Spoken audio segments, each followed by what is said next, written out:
is one of them. And we're underway inside the dome. A short kick. Hill's going to get an opportunity from his own 10. Tries to bounce it outside, brought down at the 24. And we'll get a closer look at Richie Collins in this Syracuse offense. The transfer from Louisiana State came here back in December, expecting to fight for the job. Obviously, Steve Angeli came in, and you're seeing the stats there. The completion percentage and the interceptions is what really sticks out. Got to stay more efficient, and interception-wise, got to protect the ball. I said it in the open. The traits flash. He's got a big arm. He's had a tendency to come up with 2 or 3 downfield throws a game. It's been the easy ones that he's got to be more consistent with. On first down, he'll hand it to Yassine Willis, and this is a guy they want to get going. Big, tough, strong sophomore out of Newark, New Jersey. Second down and 6. Willis met in the backfield and dropped. Francis Brewell, first one to get there, 3-yard loss. Yeah, they're going to get Nick Lappy off the edge. 31 Lappy is in place for Rasheem Biles, their star linebacker, who's out this game. Like you said, seeing Francis Brewell, the defensive tackle, he might play at defensive end as well. Something to keep your eye on for this Pitt defense. Very thin at defensive end. Brewell might also have to play defensive tackle as well as defensive end in this game. Third down and 9 for Syracuse. Collins to throw, has time, has a receiver, just overshoots him and it's intercepted. Picked off by Tamon Lynham. An inauspicious beginning for Collins and a beaut for the Panthers on the road. Lynham, who was injured a couple weeks ago, now back at his field corner spot and gets a gift there. Can't do that as a quarterback. Throw an out route to the inside. It allows the defensive back to make a play on it. But man, for a quarterback that's struggling to find his way, for his first throw to be one of the hardest throws that you'll ask a quarterback to make, a timed deep out to the field, meaning the wide side of the field, that is not what you want to draw up. For a young quarterback, again, finding his way, that is a difficult throw for even an experienced quarterback to make. Collins' 6th interception in his last now 2+ games. 97th attempt on the year. Jakirian Turner will get the start at tailback for Pitt, and he takes the handoff, crashes into the middle of that Syracuse line, and maybe picks up a yard. That'll be it. So it'll be interesting to see whether it's Turner the whole way, whether Reed, who was warming up before the game for Pitt, will get some time. They start with Turner. Yeah, you have to think if Reed's not getting the first carry, he might be out this game, or maybe it's one of those things. It's a long season. Desmond Reed's banged up. Maybe they try to see how this first quarter goes, see if they can rely on just the true freshman. If they need Reed later on, maybe that's a situation where he comes a factor. Heintschel to throw. Now he's going to tuck it and run. Design quarterback draw. Gets just outside the 30 before Kevin Jobody brings him down. They'll mark him at the 31, so it'll bring up a 3rd and 4. It's a nice design there, getting the quarterback draw. Seeing the efficiency last week versus Florida State, 21 for 29. That's impressive for a young quarterback. Right on cue, Desmond Reed. Again, their star running back. Very much a factor in 3rd down. He is their best receiving weapon right here. Pitt's going to look for Syracuse to be man-to-man coverage, see if they can get a one-on-one matchup with their running back in the pass game. Orange show pressure, and they come with it. Flag down, though. They'll blow the play dead.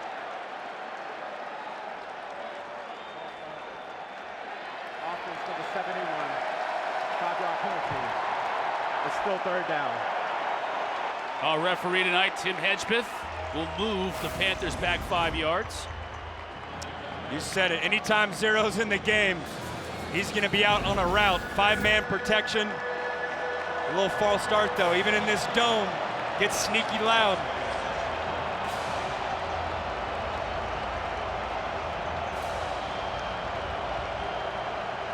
All the orange and blue on their feet. Reed now in the slot, under 5 on the play clock. Heintschel to throw. Orange also bring pressure. He's forced out of the pocket, but a C opens up in front of him. 20, 15, inside the 10, he'll score!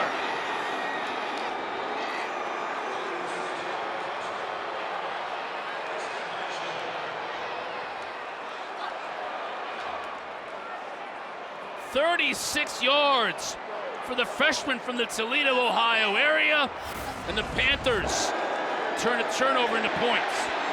Syracuse gets out of their rush lanes. It's man-to-man coverage on the back end, which means no one's accounting for Mason Heintschel. You're seeing the instincts that this true freshman quarterback has. Everyone's covered up. There's a lane for me to run down. He was maybe thinking, hey, I'm just going to get 10 in the first down. Instead, he gets a house call. Trey Budkowski for the PAT. He splits the uprights. Is that newer rule as of last year, iPads in college football allows you to teach a young quarterback on the fly. Hill again. Just got out to the 20. You think about Syracuse and all the firepower they lost from last year. Kyle McCord, LaQuint Allen, Aronde Gadsden. Some players in the NFL. And here you can. We got last year, yeah, too. It was a feast for that Pitt defense. 5 interceptions versus Kyle McCord.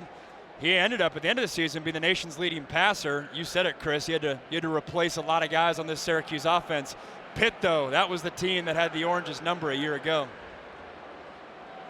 Flag on the return is going to push back Syracuse, and you said it in that last possession. The last thing you want if you got your quarterback struggling is for him to make a difficult throw and throw a pick. The second thing you don't want is to start a drive from your own 10. Have to find a way to either support him with the run game or find easy completions. Get him settled in. You know his heart is racing right now.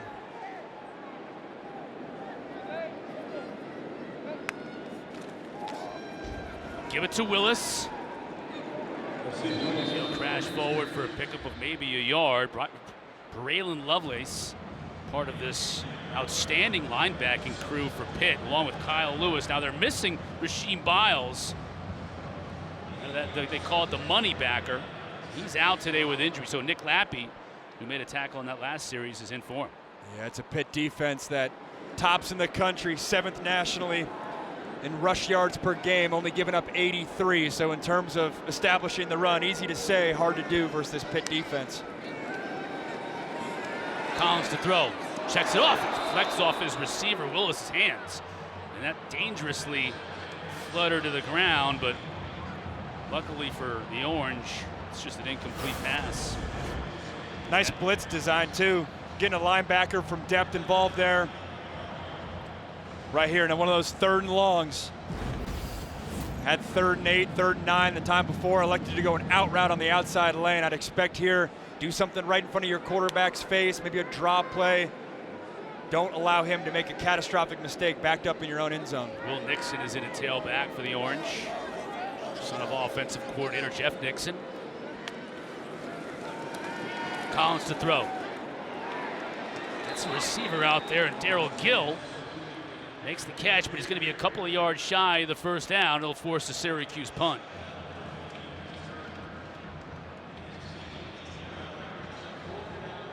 You could see the arm talent there anyways. He rifled that one in.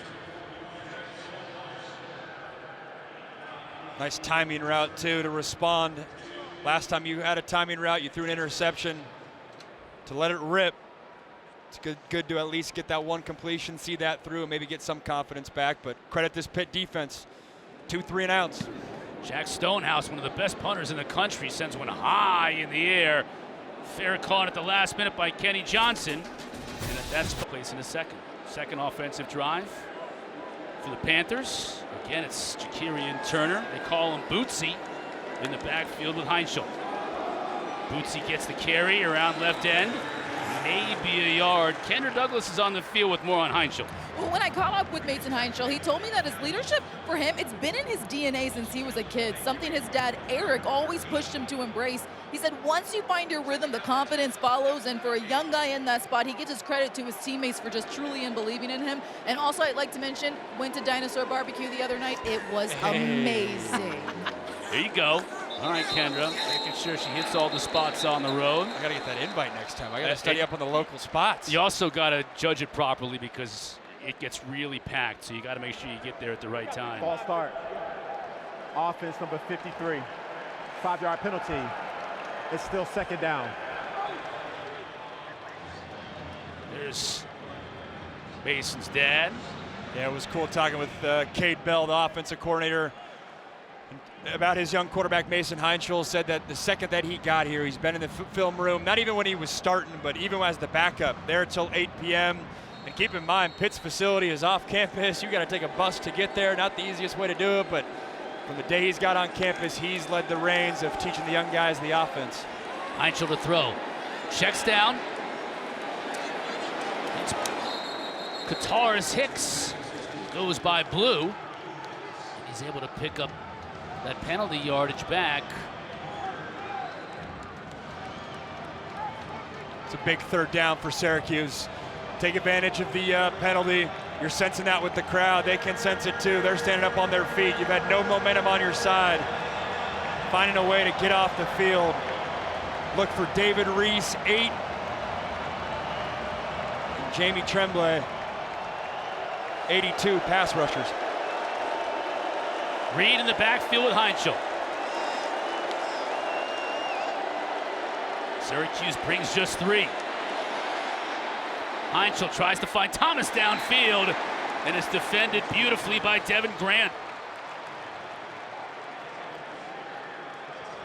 Snuck the tight end downfield, Max, and the safety Grant was all over him. It's a pretty good throw, too. I thought there was a chance he might get pass interference. Defensive-wise, you can see there right on the hash mark, Syracuse has an extra linebacker. They're spying the quarterback, which shows how much respect they have for Mason Heintschel's legs. Knowing they got beat on the quarterback run game last time, keeping an extra defender, not rushing, but instead monitoring the quarterback with a fumble. Caleb Jungo speaking of the fumble, dropped the snap, but he gets off a really good kick. Very fortunate that he was able to get it off, and it takes a huge Pitt bounce, rolling all the way down to the 11. So it looked like it might have been a disaster for the Panthers, and you see Jungo getting the love on the sideline. He turned what might have been like a turnover deep in your own end to a 48-yard kick. That's an incredible play. Showing off the athleticism for a punter, too, to roll with the mishap. You can see him looking at his hands saying, ate that popcorn before the game, a little slick. The Dinosaur Barbecue. There you go. Got the pizza sauce on his hands. A little cheese. But no, seriously, that's a great play. That easily could have been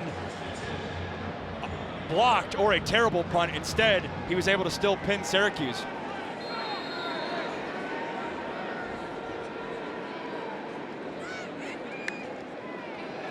Collins wants to get it out to Willis.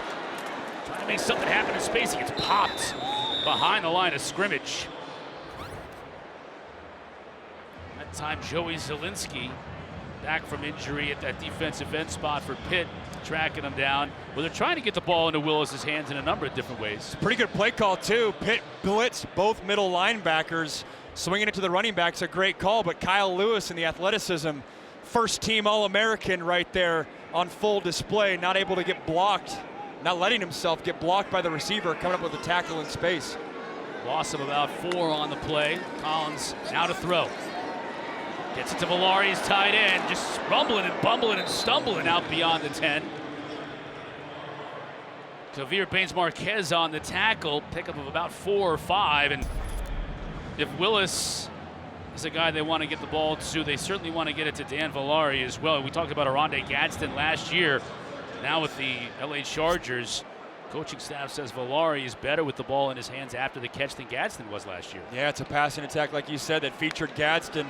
Valari slides in there. They feel like they have back-to-back NFL caliber tight ends on this offense. Third down for the Syracuse offense on the day, and the average distance to go is 9 yards. A little confusion for Richie Collins. Does get the play off, though. Pitt brings pressure up the middle. Collins gets rid of it and hits Gill. Just beyond the 20, that's going to move the sticks. First down of the night for the Orange.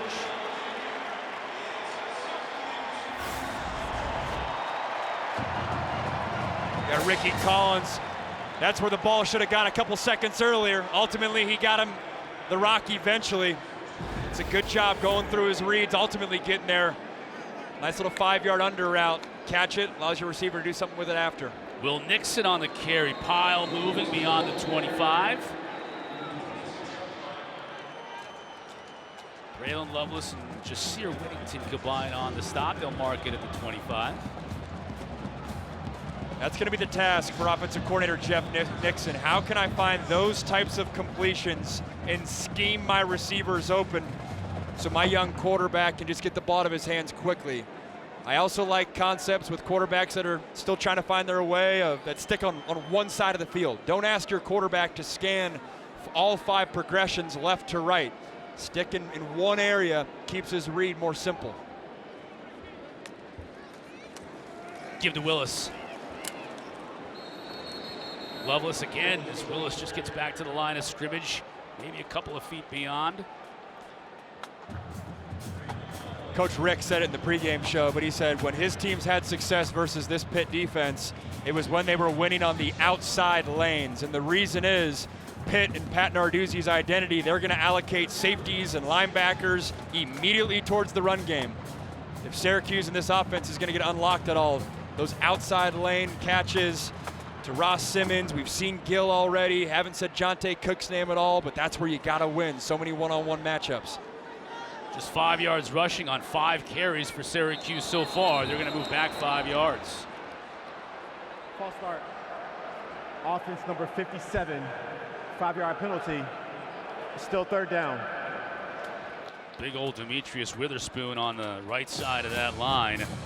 Offensive coordinator Jeff Nixon told us Witherspoon and Joe Cruz, the right guard, are both playing at all conference levels. But that mistake by Witherspoon will move him back 5.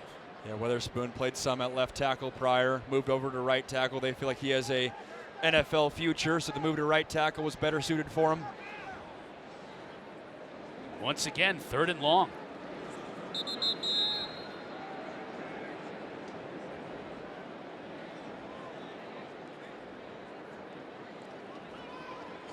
A lot of confusion and sluggish lining up. Official timeout for an injury. Yeah, it's blood on a player's hand, so he had to come out of the game, hence the official timeout. And then that would mean a 3rd-string center is in.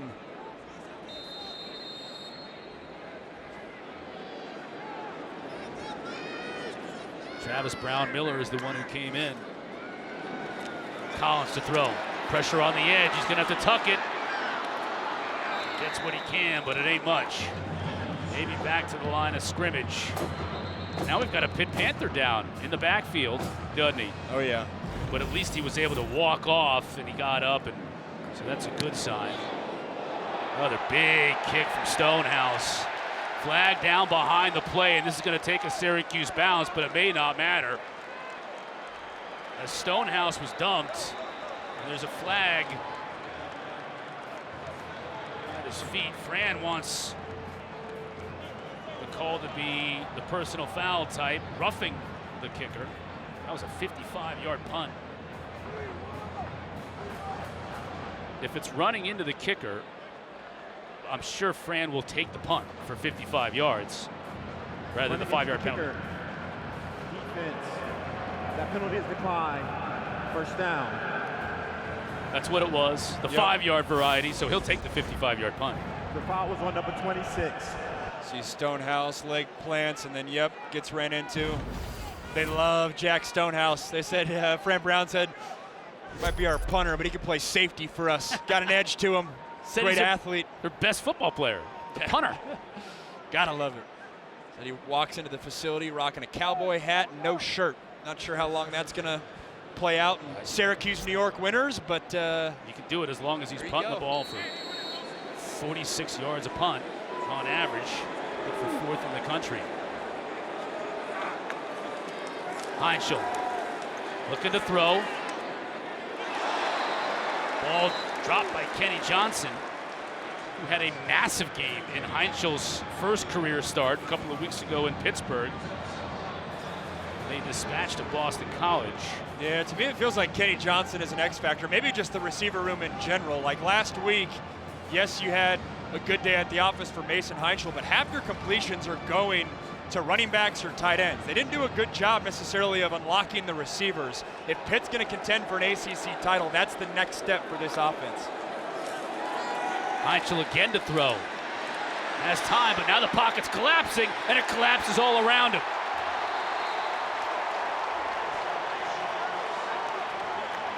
Elijah Fuentes-Cundiff was first on the scene, and others cleaned up. Yeah, it was Fuentes-Cundiff and Chase Simmons as well, 30. Really just a team sack by this Orange defense. All 5 guys just caving down on Mason Heintschel, and we've seen so many 3rd and longs for Syracuse. Now Pitt finds themselves in one here. Again, 3rd and long, you have to circle number 0 in the backfield. Running back Desmond Reed, gotta look his way. Orange bring 4, but they'll blow the play dead. It's probably good for Pitt.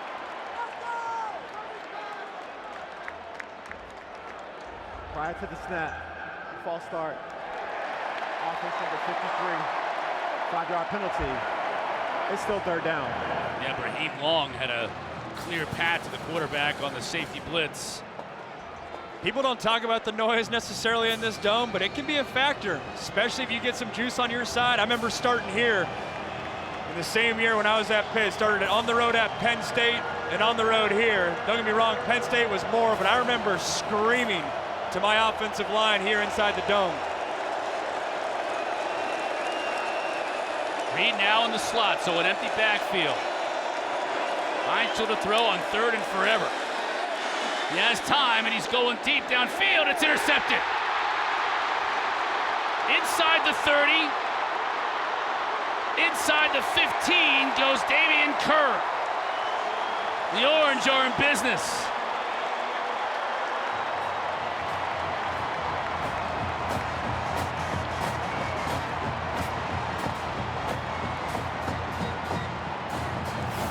This is an excellent job by Damian Kerr.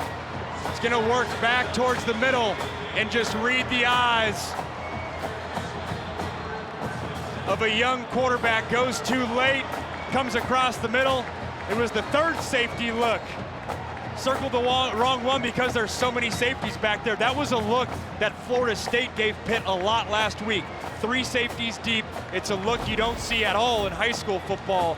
Taking advantage of a young quarterback, throwing the ball late across the middle.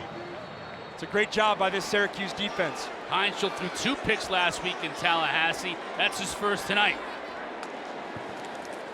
Willis takes some abuse, but gets it down to the 11. Maybe a 1.5 yard shot battle on the tackle. They are working Willis inside, and he is getting popped, but he is big enough and strong enough to handle. Again, 235 pounds.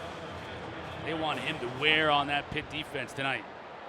Have to take advantage of this opportunity if you're Syracuse. That was a gift. Excellent play, but that's a gift. Not going to get this many opportunities for a quarterback that's still trying to find their way. Got to capitalize as they go a unique wildcat formation here with Villari as the quarterback, their tight end. Play clock inside of 5. Don't get it off. Got the timeout, though.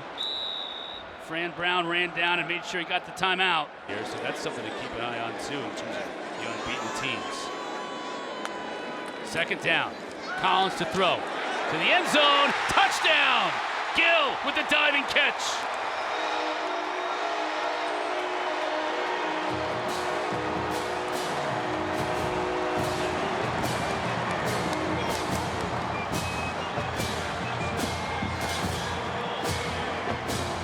Excellent throw by Richie Collins. Love the call by Jeff Nixon, his offensive coordinator, too. Think Pitt's expecting run. Richie Collins hasn't necessarily settled into this game, but you know you're going to get a one-on-one matchup on the outside. Collins, to his credit, throws that ball on time and low to protect his receiver.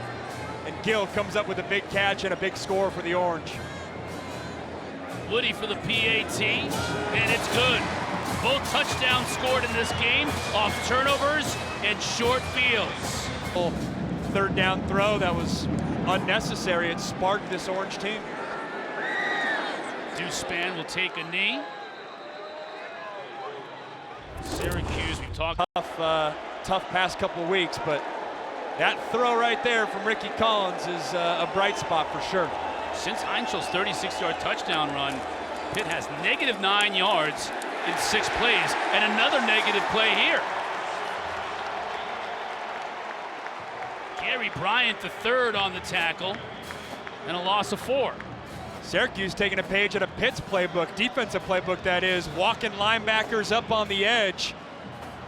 Gary Bryant usually playing that middle linebacker spot there. He was playing in that defensive end stance. Fran Brown very much involved. Yes, he's a head coach, very much involved in this defensive game plan. Coaches the defensive backs as well, which is rare for a head coach. Heintschel to throw. Hits his receiver, Kenny Johnson. And a flag down in the backfield. You got to check that marker. Johnson picked up about 7.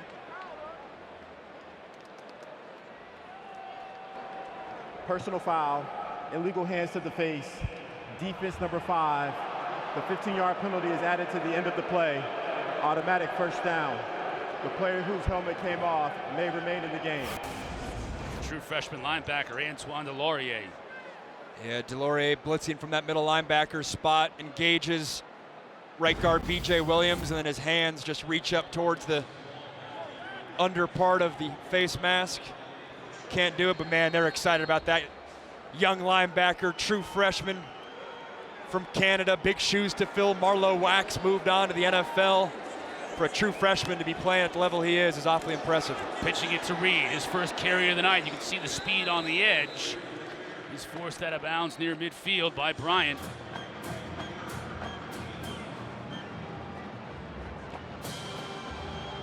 Just totally changes the complexion of this Pitt offense with Desmond Reed back there. Can't say it enough.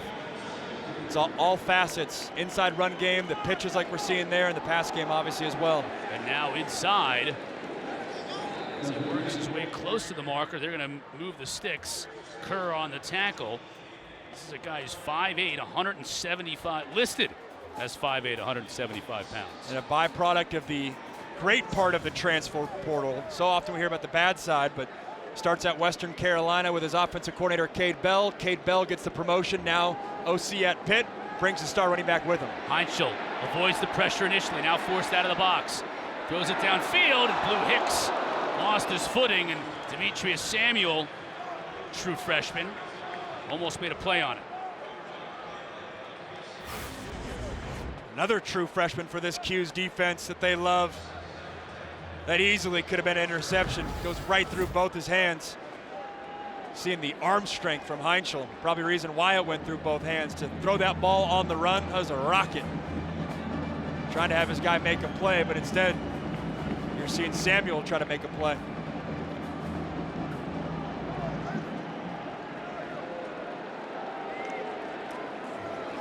Give the Bootsy.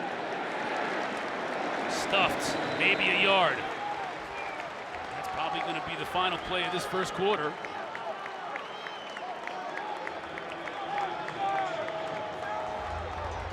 The Orange on their feet inside JMA Wireless. Year for Syracuse quarterbacks, and Pitt quarterbacks have thrown 9, including Heintschel's earlier today. Gets it out to his receiver. Oh man, Kenny Johnson almost broke it, and he knows it. He was a shoestring away, and Devin Grant had a hold of that shoestring, or he was gone.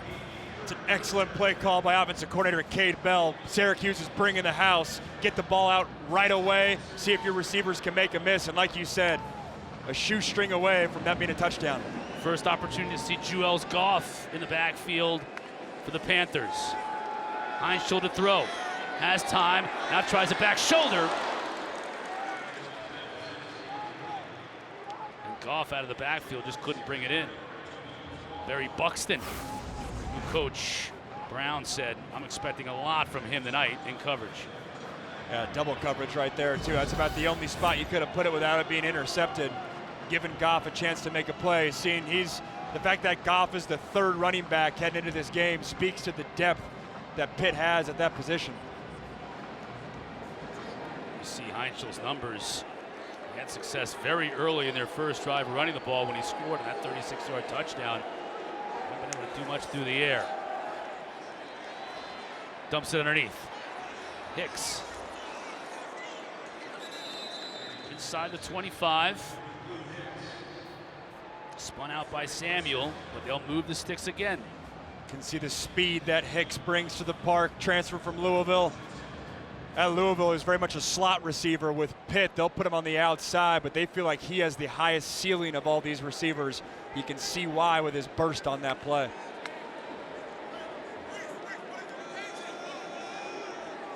Heintschel looks to the sideline. 10th play of this drive. Gives it to Turner.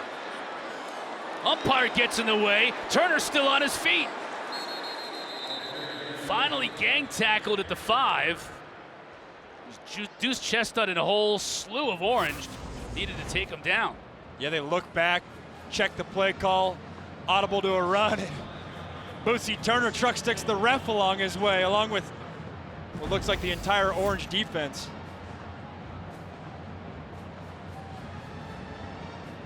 Good response here by Pitt to be 3rd and 9. Convert that, and now we're rolling. Knocking on the doorstep of a touchdown. Turner started in the slot. Now he's in the backfield. Takes the handoff. Tries to get to the outside. Nowhere to go. Orange pursuit drags him down. Delorier led the way. Nice job keeping contained by Delorier. Notice back-to-back runs for Pitt, running to the right side. We haven't talked about it yet today, but the left side of the offensive line for Pitt, both their starters are out. Jeff Percy was their starting left tackle. Keith Gueva was their starting left guard. Both guys in there now were backups to start the year. Heintschel to throw. Nice job in tackling the ball carrier Cornell Perry.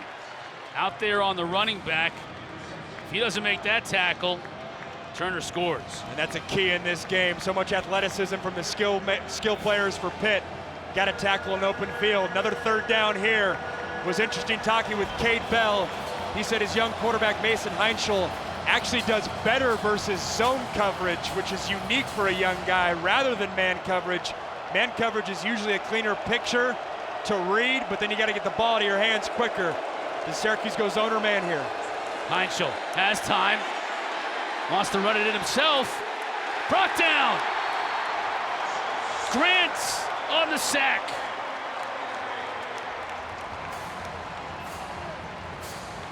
Just excellent team defense by Syracuse, really mixing up zone and man this entire drive. Great job by this defensive line, keeping their rush lanes, not giving Heintschel anywhere to step up into the pocket or out of the pocket. And he allowed Devin Grant to ultimately come down with the sack. That'll bring Butkowski on to attempt a 31-yard field goal. An outstanding 12 for 13 on the year.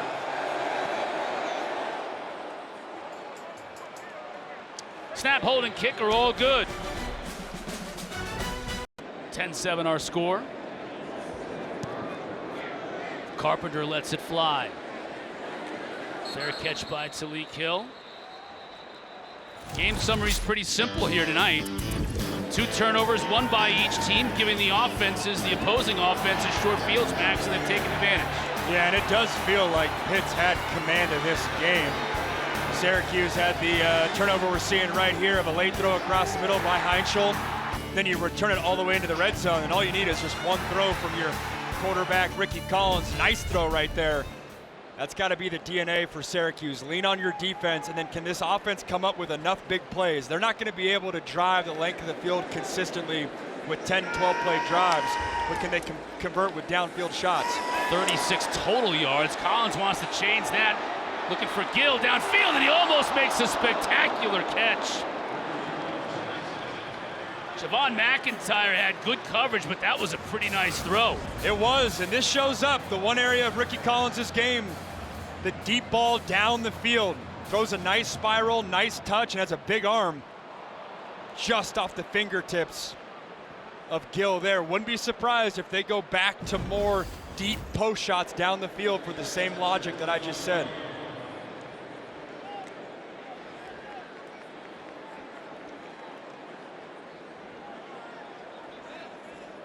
Collins' first misfire in his last 6 attempts. Gets that one out quickly to Cook, so Daryl Gill has been his favorite receiver, but waiting on Jonte Cook to get involved. That's his first catch of the day. Cook's the guy that might have the most upside too. Big recruit, started at Texas, flirted with the fact of going to Washington, finds himself here at Syracuse. They need to get him going. Up the middle. Nixon picks up a couple. That's something for us to keep our eye on too, especially as this game gets into the second half. Pitt is now playing with backup outside linebackers, and their defensive ends are really thin. They might even be playing with third-string defensive ends. So as the game goes on, does that depth really wear for Pitt? And on the same side for Syracuse, can you establish the run to wear them down even more? Just the 3rd first down of this game for the Syracuse offense. Collins feeling it a little bit here, finds Cook. Good pickup on first down. Now he's hit Jonte Cook a couple of times on this drive. And you can clearly see he's throwing with more confidence. Have to think that touchdown pass, to see that caught for a touchdown, had to give him a lot of confidence, allows him to exhale.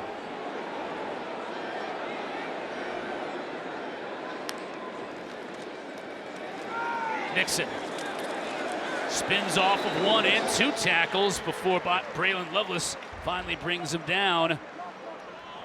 Looks like he's going to be just shy of the first down. Kayla, what's going on? Well, quarterback Richie Collins told me that bye week was a great reset for them to figure things out, see what they can do to put themselves in a position to win. You talked about just now how he feels a little bit more confident in this group right now. He said, yeah, that also helped him too. He's more comfortable in the offense when he first started, crediting the coaches for helping instill that confidence in him as well. So we're seeing a lot of that play out. Thank you, Kendra. First down for the Orange. That's a tough spot to be in if you're Richie Collins. I mean, not only are you replacing Steve Angeli, who had some success, but both those guys are replacing Kyle McCord, who I made the point last year. I don't think there was a quarterback in college football that had more on his shoulders last year than Kyle McCord in terms of, I mean, they rolled the ball out every single week and said, Kyle McCord, if you play lights out, we win. If you don't, we're going to lose this game. There's a reason he led the country in passing, but it's just tough to fill those shoes and find your way on the fly. Villari. There you can see what he can do once he gets the ball in his hands. Lappy on the tackle, but it's an outstanding gain.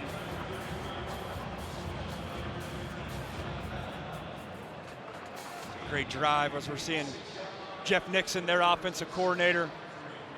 He has to be pleased with this drive and the momentum that they've started. Getting his quarterback easy throws and getting his kid the rock a few times too. Will Nixon is the son of Jeff Nixon, his play caller.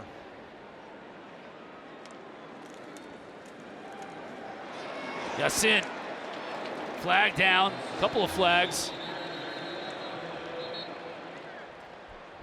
Looks like every official on the field saw this infraction.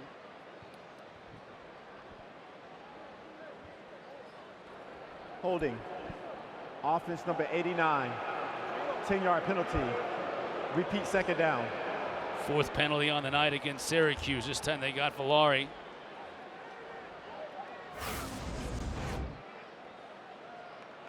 Seeing Villari on the end of the line, gets tangled up, can't do that. The left bicep of Nate Temple, defensive end for Pitt. When you try to compare and contrast Villari and Gadsden from last year, both NFL caliber tight ends, I feel like Villari gives them more in the blocking game.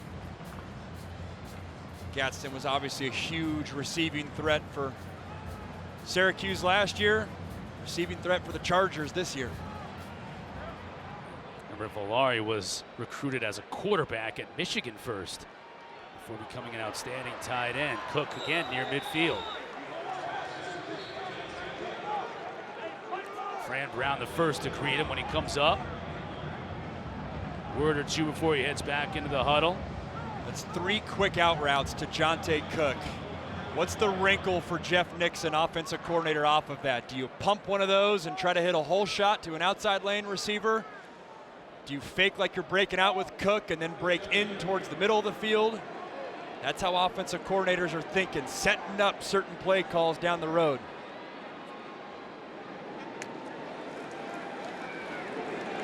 Collins with time.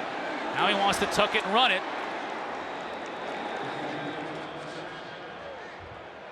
Lovelace again with the tackle. Collins shaken up a little bit after that hit. Stayed down on the turf for a few seconds. Now he's up. Let's see how he lands on this tackle. Kind of got caught in between diving and sliding, and defenders coming from both angles. Lappy was there just to kind of hit him at a bad angle. 4th down and about 5 midfield. Coach Brown opting to try and pin Pitt deep here with just under 6 to play in this first half. I think this is a decision. Don't put your quarterback in a bad spot now that he has confidence, and trust your defense who's playing well. Stonehouse end over end. It's going to drop at the 5 and a beautiful punt. Stonehouse. Up big time numbers. Heintschel hands it off to Reed. Look at the quickness on the outside. Just burst through the hole and still on his feet out near the 30. Got a marker just before he was run out of bounds. That's 19 very fast yards. That ankle looks okay to me. So does that stiff arm. That was a vicious stiff arm. Face mask. Offense number 0. And he's going to get called for it. The distance to the goal. Still might make for a great highlight for Desmond Reed. Little man, says 5'6". Come get some of this stiff arm. You see the burst, like you said, Chris, and then they're going to get him right there. Just yanks him down. Yeah, obviously can't do that.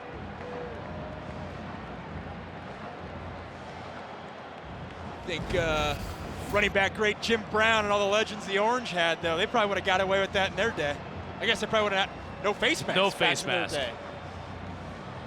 Just rake the eyes. Yeah, just eye gouge the defender.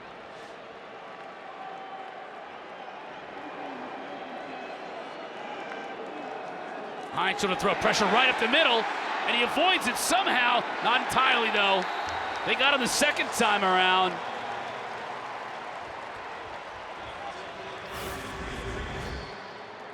That was David Reese, the transfer from Cal. Missed the first time, then missed the second time. Just goes unaccounted for offensive line-wise. If a defender's rushing in the A gap, which is between the center and the guard, that's the most dangerous rusher. Got to pick him up. Nice job by this Syracuse defense, really settling in. Ever since that big long run that Mason Heintschel had, this defense has been flying around. Heintschel rolls the pocket, hits a tight end on the run. Out near the 20, that's going to be a first down for Jake Overman.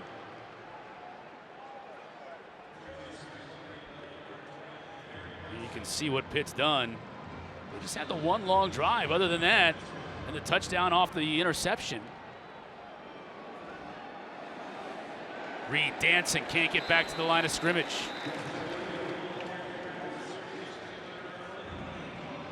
Laurier again on the tackle. Laurier is someone that defensive coordinator Elijah Robinson said goes about his business like Paul Posluszny, which is a huge compliment when you think about Robinson, who played with Posluszny in his days at Penn State. 5 is a player to watch for years to come. So is this guy, Heintschel. Sidearms it out to the tight end. Overman again. Can't avoid the tackle.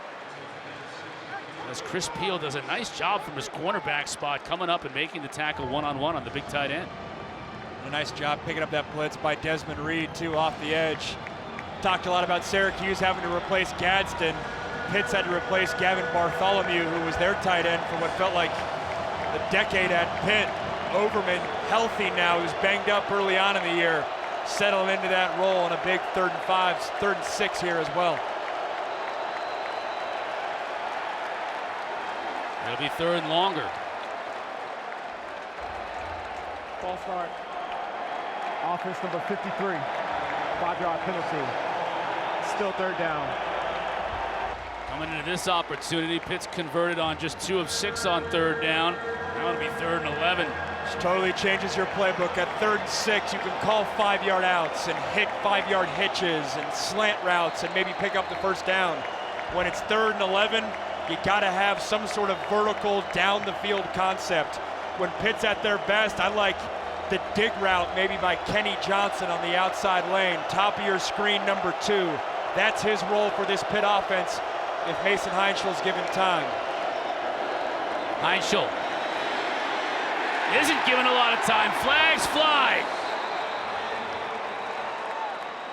Brought down by Kevin Jobity. Offense number 56. The penalty is declined. 4th down. And Syracuse continues to apply pressure on the freshman Heintschel. That's 4 sacks.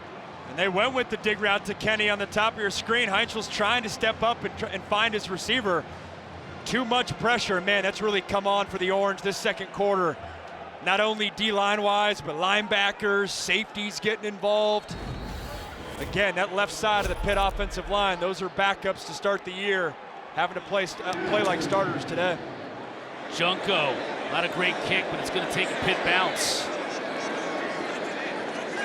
It's going to end up being pretty good. Syracuse will take over from their own 37. 2:42 left to go in this 1st half. The Orange trail by 3.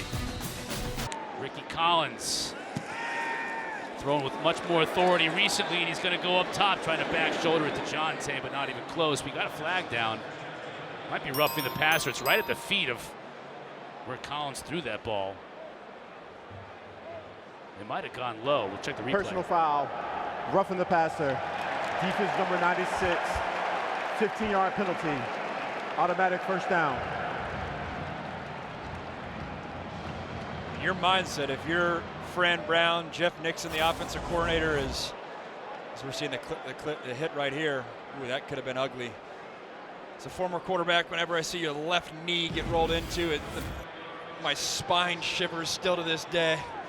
But their mindset is their quarterback's got some confidence. He didn't have it in the 1st quarter, does in the 2nd quarter. You want to have a drive here that obviously you want points, but you want to allow your quarterback to play within the system so that confidence goes into the 2nd half as well. It's going to go against 95, Francis Brewu, who was too low on that hit. So now, just like that, Syracuse is in Pitt territory. Showing a little pressure here. Yassin. It has been tough sledding for 6 and blue tonight. Jimmy Scott on the tackle. Pitt players thought that ball came out. Officials are not at least initially agreeing on it. There's no signal either way. The Pitt player.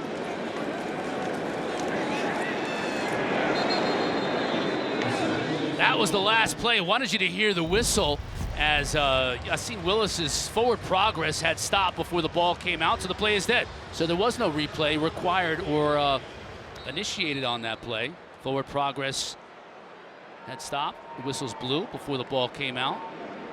Still not a great play for Syracuse. It's a loss of a couple of yards. Right at the 50 now, 2nd and 12. Pressure up the middle. Picked up initially. Collins now to throw. Over the middle late, and it's picked off.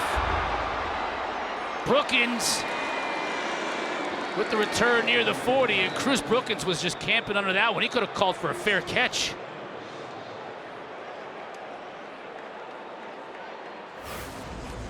Yeah, it's just late. You're going to have both these safeties go too high, and it's just late by Collins across the middle.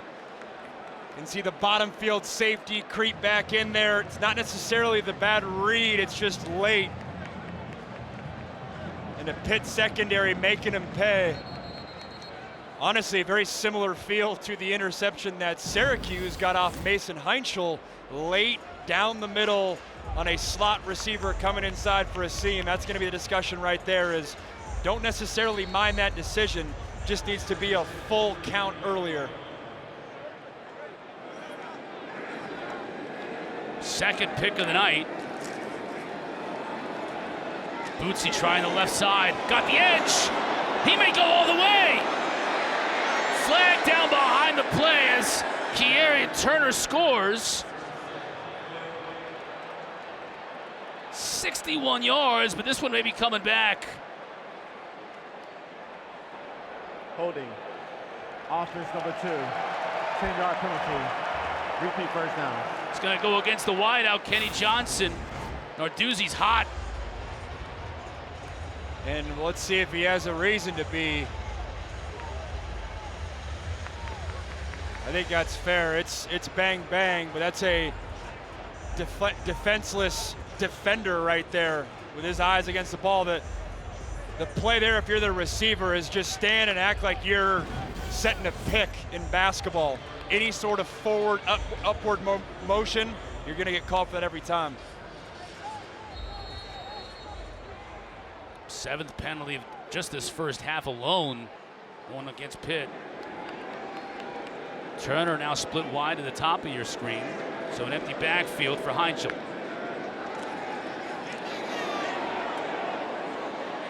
Gets it over the middle to Poppy Williams. Williams shows his speed to get out of bounds. Now more flags. Every single flag, I think, in the officials' pockets ended up on the field at the end of that play.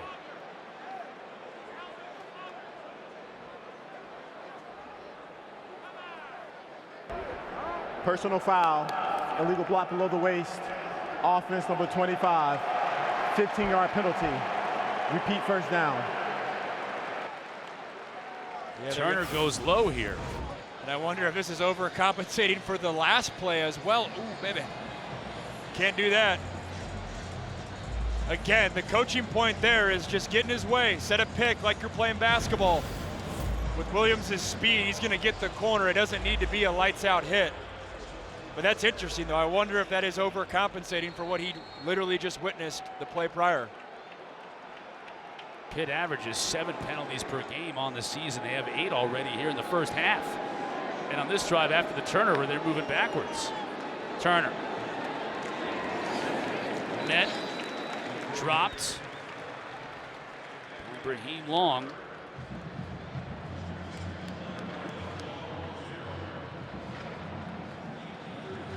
Interesting to see what Pitt does tempo-wise here. 1:13 left. I was just thinking that if same you thing. go quick, you might give Syracuse the ball back with 2 timeouts. Wouldn't be surprised if they slow down here these next 2 plays. See what they do here, right? Like, yep. 2nd and 15, if they can get 3rd and short, might change their mind, but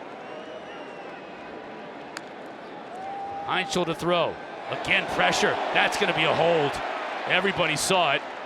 He completes the pass, but it was short to his tight end, Thomas. And Kendall Stanley had a whole armful of it looked like David Reese. David Reese is getting good pressure on the inside. Holding. Offense number 53. 10-yard penalty. Repeat second down. You said it, David Reese on left tackle. Kendall Staley inside move, get him across the chest plate, easy call. David Reese is in his 8th year of college football. They went and got him from Cal in the transfer portal by way of Florida. One of the last remaining COVID eligibility guys. Yeah, Reese, we were talking to defensive coordinator Elijah Robinson. He said Fadil Diggs, who transferred in from Texas A&M for 1 year here with Syracuse, talked to David Reese and told him about the things that are going on here at Syracuse. Apparently that was enough to convince Reese this was the spot for him. 2nd down and a long way. Heintschel's just going to run. Design quarterback draw. Works off the block. Gets it out to the 35.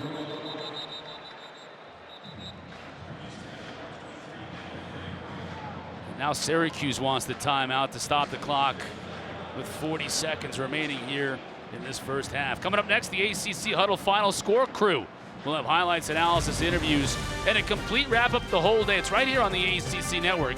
And by next, I mean after the game, because, of course, the crew's going to be here with halftime in just about 40 seconds. Kelsey's crew. They'll be with you after the game as well to wrap up what is another, I say it every weekend, but it's just another wild day of football across the country, and especially here in the ACC. Moments ago, you and I were looking at the scoreboard. Virginia is trailing, and at last I saw, they're trailing by 10 to Washington State at home. The Cougs in back-to-back weeks on the road. They almost stunned Ole Miss last week. Way on the road. Like yeah. a long way from the Palouse. Pullman to Oxford and Pullman to Charlottesville. They're getting their miles in. Desmond Reed in the game for the Panthers. It's 3rd down and 14. Syracuse has the 1 timeout left on the board. Let's see how aggressive Pitt wants to get here, and if, at the very least, if they want to force the timeout. No, they're going to pass it. Heintschel downfield has his man, and it's dropped by Kenny Johnson.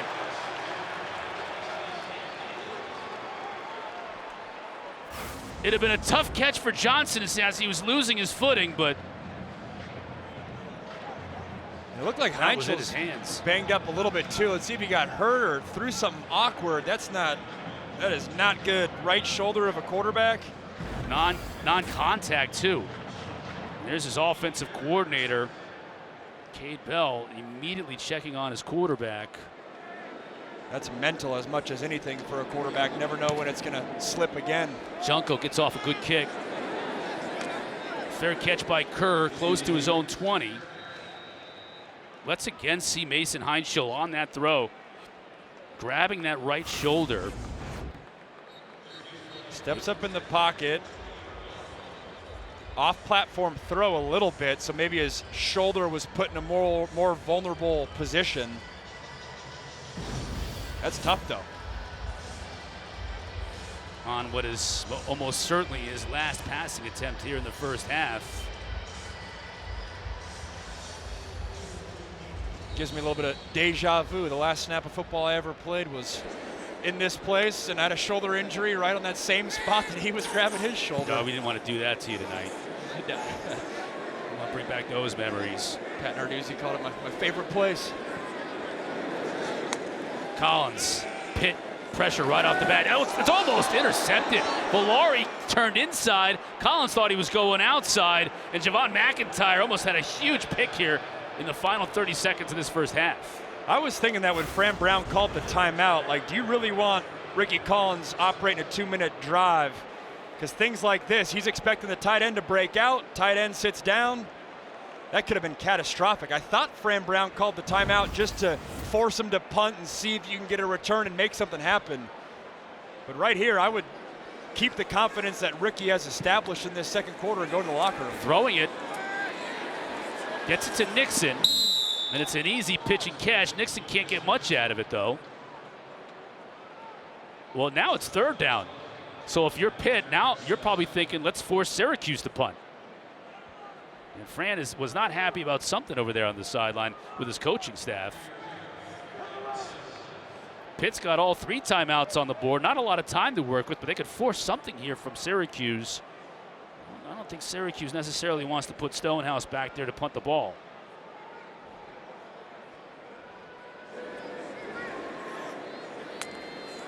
Collins handles a low snap, gets the ball out to Valari. It's incomplete. And that's exactly what Syracuse is going to have to do. Punt it away here with 18 seconds to go. And again, a 3rd and 7. His 1 interception in the first quarter was on a out route to the wide side of the field that he threw behind his receiver. That same thing could have happened there. I would have stayed away from that. I think it was poorly executed by Syracuse, whole situation. I get you're trying to get points, but you had all the momentum on your side. Those are 2 dangerous throws. And a 3 and out that took only 12 seconds off the clock. Pitt will probably come after him. Stonehouse, high end over end kick. Johnson from the 32.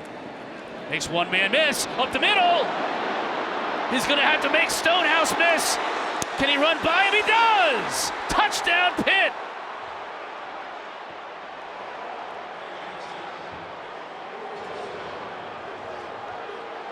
You hear coaches talk about it every single week, the importance of the middle 8. Last 4 minutes of the first half, first 4 of the second half. That is awfully executed by Syracuse. Fran Brown knows it. Pitt and Kenny Johnson take advantage. 66 yards on the return, and with just 2 seconds left to go in this first half, Pitt extends their lead. What a disastrous final minute of the first half for the Syracuse Orange. And the fans here in the JMA Wireless Dome a little restless because of it. PAT is true. You gave him a pitch to hit. Kenny Johnson makes one man miss, finds a lane, finds a crease, and it's 1-on-1 in the punt on the punter. his speed and strength's able to break the tackle. And wow, does that flip momentum right away. Syracuse owned this second quarter. Make that first man miss. It's always the coaching point for a punt returner. If you do, you might find yourself in the end zone.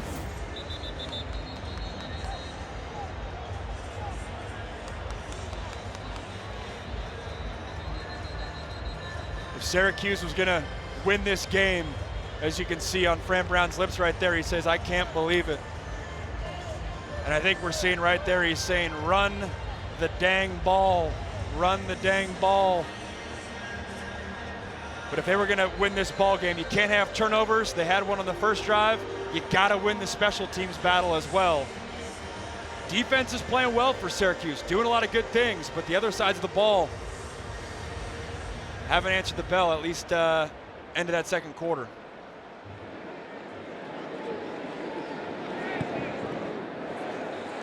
Carpenter squibs it. Hill, can he make something happen in the return game? He's got blockers in front of him. Good return out to the 40, but that will signal the end of the first half. Injury, and he was gingerly warming up with that shoulder on his sideline as offensive coordinator Kate Bell was checking out on him, so we'll have to check on him. All right, he's in the huddle, or he's going to give it a go, but that's definitely something to keep your eye on. He was throwing it very gingerly on that sideline, and you don't know if that's him warming it up, trying to ease it on, or if it's some apprehension there. Kendra Douglas is on the field with more on Heintschel. Yeah, we'll start with Pitt and Pat Narduzzi. He told me that Heintschel was good. I asked him, is he good to go? He said he is good to go. What he did tell me, though, is this team's got to play cleaner. He said there's too many penalties and that he needs to see that cleaned up. He mentioned, you saw Boosie over there score a touchdown, but we got to play smarter. When it comes to Syracuse, head coach Fran Brown told me he loves what his defense is doing, wants to see them be a little bit more aggressive and score on defense as well. Well, the defense is off to a good start there. Dion Wilson stopping Turner in his tracks. So a good start to the second half of the Syracuse defense on first down, now 2nd and 11. Really intrigued to see what this first passing attempt looks like from a pain tolerance standpoint.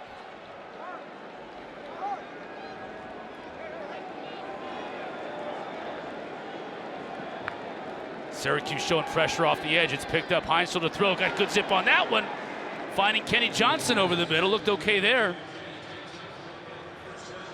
Looked great there. Awesome timing, little seam route. It's a similar route we saw Richie Collins throw an interception on. Ball's on time.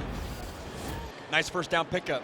Pitt wants to go with a little tempo. Bootsy just inside of Syracuse territory. Take a look at that last throw, focusing on Heintschel. Nice clean spiral. He is stepping into it with his right foot, almost like a pitcher, which is not necessarily what you're supposed to do as a quarterback. Maybe he's trying to make sure he has enough on it there. Gives the thumbs up, no pain there, but definitely something to keep our eyes on. Pitching it out. Turner again, a lot of room to run, another first down. Well, Heintschel was a good baseball player growing up. His dad, outstanding baseball player, played at University of Michigan. His dad, Eric, is here tonight. Yeah, he's used to the different arm angles, but different beast when it hurts you. Awesome recruiting story. I mean, there's 4 true freshman quarterbacks starting in Power 4. All the other ones are 5-star guys. He wasn't recruited much. Finding the tight end here. Playing like a 4 or 5-star quarterback. Thomas, again on the receiving end. That's 20 more yards. The thing that jumps out the most, he just has a knack for the timing and anticipation needed to play football at a high level at the Power 4 level. Usually it takes guys years to get acclimated to that. Not Heintschel. Got an injured Syracuse player on the field. That's the aforementioned Dion Wilson. Big defensive tackle.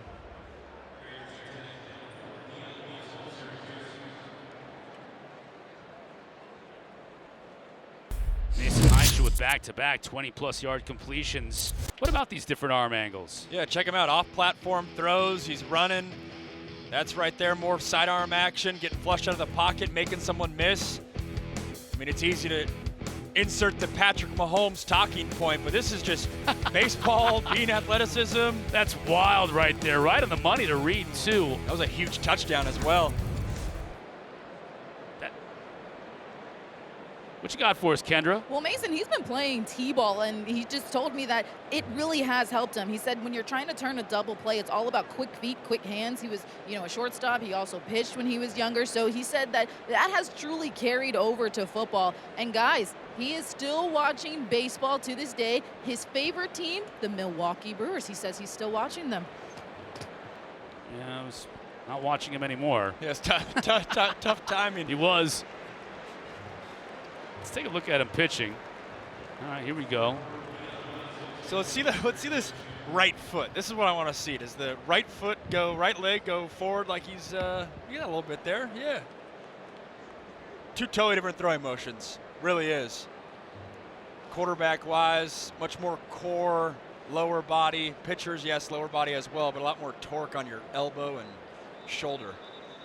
I say that, and he's got a shoulder injury he's working through. He might be overcompensating a bit. Here's Deion Wilson. At least he's able to walk off under his own power. That's good to see.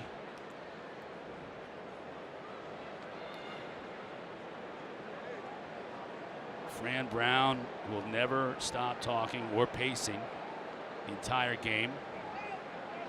Kendra said it. Fran Brown said his defense needs to score points or at least have an impact on that. I think if Syracuse is going to get back in this thing, it's got to be from the defense coming up with a big play. Turner. That's a good play right there, dropping Turner for no gain. Kevin Jobity from his defensive end spot.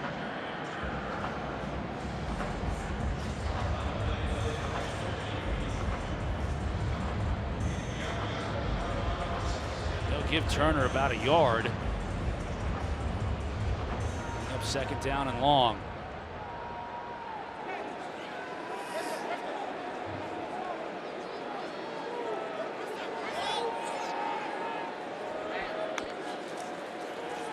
Heintschel to throw. Now spins out as pressure forces him out of the pocket. He's in all kinds of trouble here, and he throws it to the end zone and just throws it away. He had a man, Kenny Johnson, in reasonable proximity. I think that's what the officials are going to say. He took a shot at the end, too. Yeah, and the message to a young quarterback is the second you make your second 360, it's probably time to throw it away, and he got lucky. I don't even think he knew that Kenny Johnson was in the area. It just happened to be. He got fortunate there. That easily could have been intentional grounding. Most importantly to the Syracuse defense is the crowd is into it here early second half. And they have a chance to get off the field with minimal damage on this drive if they can prevent Pitt from converting here on 3rd and 9. Heintschel to throw, pressure up the middle. Now Heintschel spins away, avoids one tackler. Can't avoid a host of others. Jobity will pick up Syracuse's 5th sack on the night and force a field goal attempt. It's a nice job by the Syracuse defense. Going to go man coverage, which means they have a safety, Devin Grant, one-on-one with Desmond Reed and the running back. Nowhere to go. Heintschel's trying to make something happen, but the Syracuse pass rush shows out again. Budkowski from 42.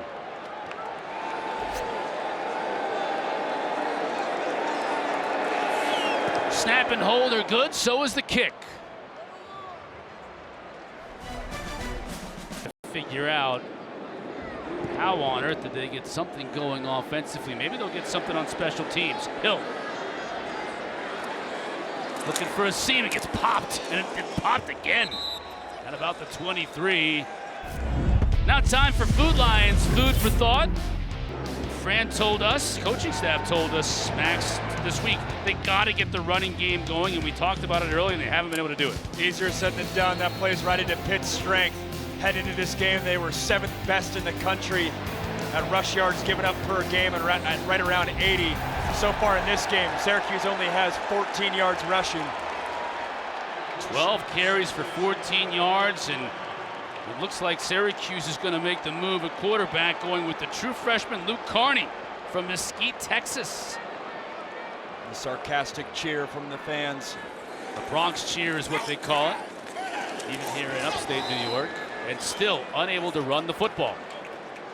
Francis Brewu on the tackle. True freshman, head into the season, not expecting to play, sitting comfortable as a third-string quarterback, and then thrust into action. Timing's interesting, though. Obviously, Fran Brown saying, hey, new half, new quarterback. But I thought Richie Collins had some momentum there towards the end of the second quarter outside of that 2-minute drill. Collins through his 7th interception on the year. And just 110 pass attempts on the season, so that interception rate is just ridiculous. Seeing some quarterback run game there with a true freshman. The question is, how much does the playbook condense? That, by the way, was the longest run of the night for Syracuse. Carney putting them in a 3rd and medium.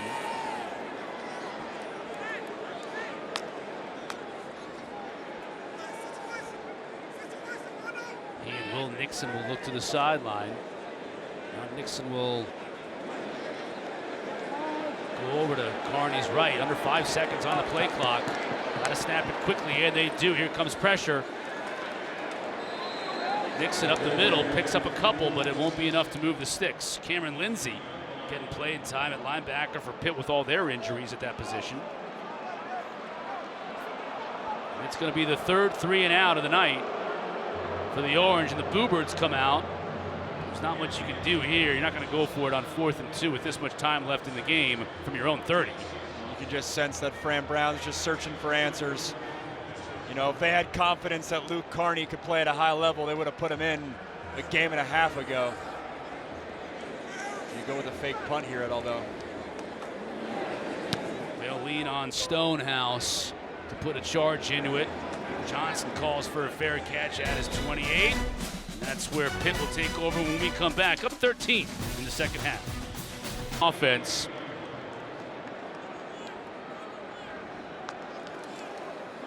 Joel Goff can't go anywhere. Antoine Delorier is an interesting story. True freshman, we talked about him out of Quebec, Canada, but he played his high school ball in Raven Gap, Georgia, which is in the mountains. You talk about a culture shock to go from French-speaking Quebec to the North Georgia mountains, and now here to Syracuse as a star in their linebacking corps.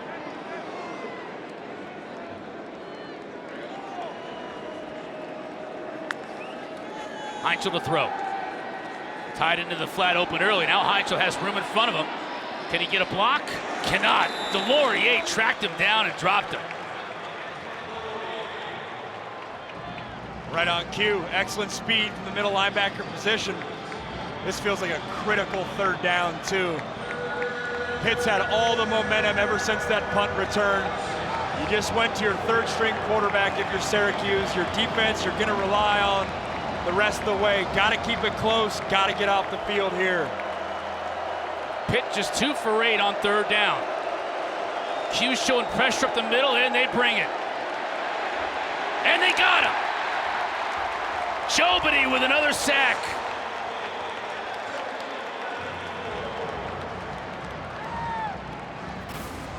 He got the shoestring. Jobity did.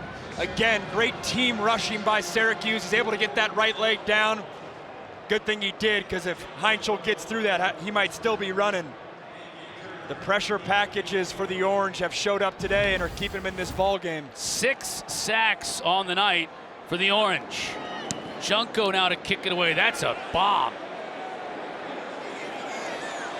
All the way back at his 12. Kerr. Can he get the edge? Hit hard at the 21. Cruz Brookins brings him down. Syracuse has a little bit of life here midway through the 3rd quarter. Timeout once again with the freshman Luke Carney at quarterback from their own 20. Rolls the pocket, throws a strike to Gill near the sideline.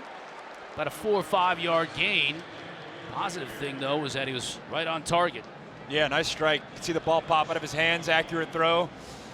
The mindset for Luke Carney right now is just play within the scheme. Get the ball out of your hands quickly. Don't make the catastrophic mistake. Honestly, it's very similar to the mindset that was there for Richie Collins and Jeff Nixon, their offensive coordinator. The approach is probably similar. Obviously, Carney's younger, so the big question is how much of the playbook's in there. But in terms of the approach, they're pretty comparable. Design quarterback draw. Runs headlong into Braylon Lovelace. Made a lot of tackles tonight. This is where it's tough. If you're Jeff Nixon, 3rd down, Pat Narduzzi's going to bring some sort of blitz package. That's one of the hardest things for a young quarterback to process. You haven't been running the ball well, so you don't necessarily think that's part of your 3rd and 4th scheme. What's in that playbook that he can get to? The Orange 0 for their last 3 on 3rd down. Carney to throw. Got time, now he has a receiver, that's a 1st down. It's Will Nixon, his tailback. Just the 6th 1st down of the entire game for the Orange. Little empty formation, arrow route into the flat. He's there the whole time, found him the ball, get the 1st down. Now trying to find that running game and still can't do it. Nick Lappy stops Nixon after a gain of maybe a yard.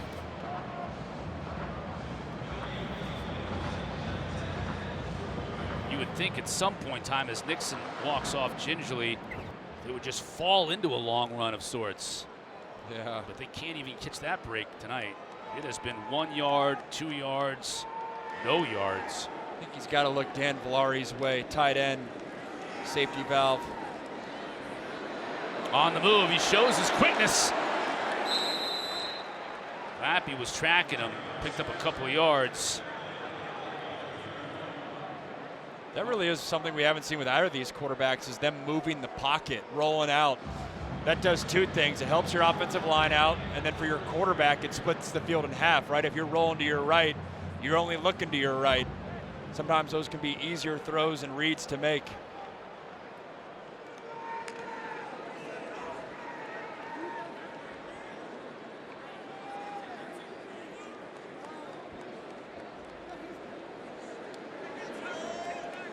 Play clock at 5, bad snap. Carney's able to pick it up. Just throws that one away as the timing of the play was completely off.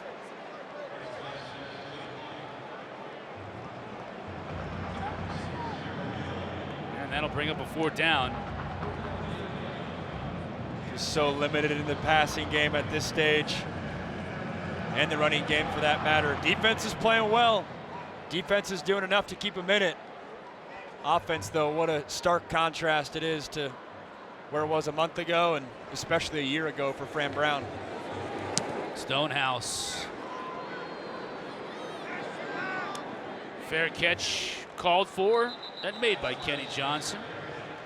Talked about how this week is really no different from any other week in the ACC. It has been wild. Louisville played so well on the road at Miami to pick up the upset win. They only have 1 loss in conference.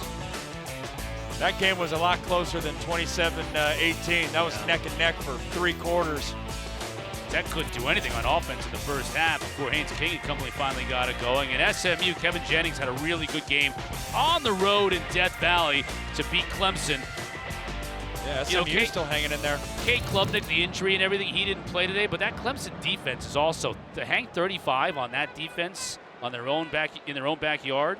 Kevin Jennings is a player. They lost some pieces from the roster a year ago, but Kevin Jennings is a really good quarterback. Deuce Chestnut comes up to make the tackle. Chestnut has been a veteran, started here, transferred out, transferred back. And Pitt, if they finish the deal and take care of business, they're still in the hunt. Man, that top tier, we kept talking about it the first month of the season as the 2nd tier of the ACC, expecting Florida State and Miami to be tier 1, but now Florida State, Miami, they've come back down. It'll be a fun finish. That pass just sails on Heintschel. He might have grabbed his shoulder just a little bit, or at least kind of trying to get it comfortable again. See, watch this throw. Anytime you're throwing with your base, meaning your feet not pointed towards the receiver, it becomes all arm and there's tons of stress on your elbow and shoulder. So to limit that pain, he's got to step into his throw and have all his momentum going towards his receiver.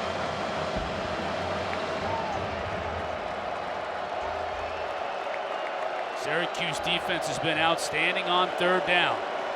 Pitt just 1 for 4. Heintschel to throw it here, pressure up the middle. He avoids it at first, but again, the defender comes back and makes him pay. Jamie Tremble, the true freshman, out of the Atlanta area. And a nice job here, little blitz package. Safety getting involved. Syracuse has had some success with that. Pitt hasn't been able to pick it up. Right in Heintschel's face, too. When you blitz from the outside, it allows a guy like Heintschel to step up and escape. When it's right in his face, hard to manage that.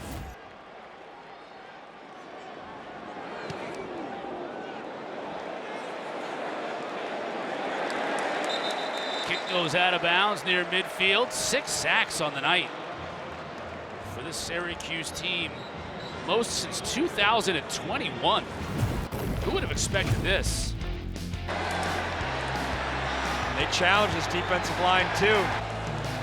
Lost a lot of good pass rushers off the defense a year ago. Who's going to step up on this squad? And it's a tough challenge when you're facing Heintschel, who's very mobile, slippery. You know, first 2 starts, he's had a knack for getting outside the pocket, making plays. Syracuse read the game plan, just keep him in the pocket, and they haven't allowed that second play when things break down and Heintschel's escaping and then throwing the ball down the field. We haven't seen much of that. Syracuse just 95 yards of total offense at the 2:37 mark of the third quarter. This is where if you have any jet sweeps or your screen package or any quick hitters, the progression pass game won't be there. Willis, that's his best run of the night.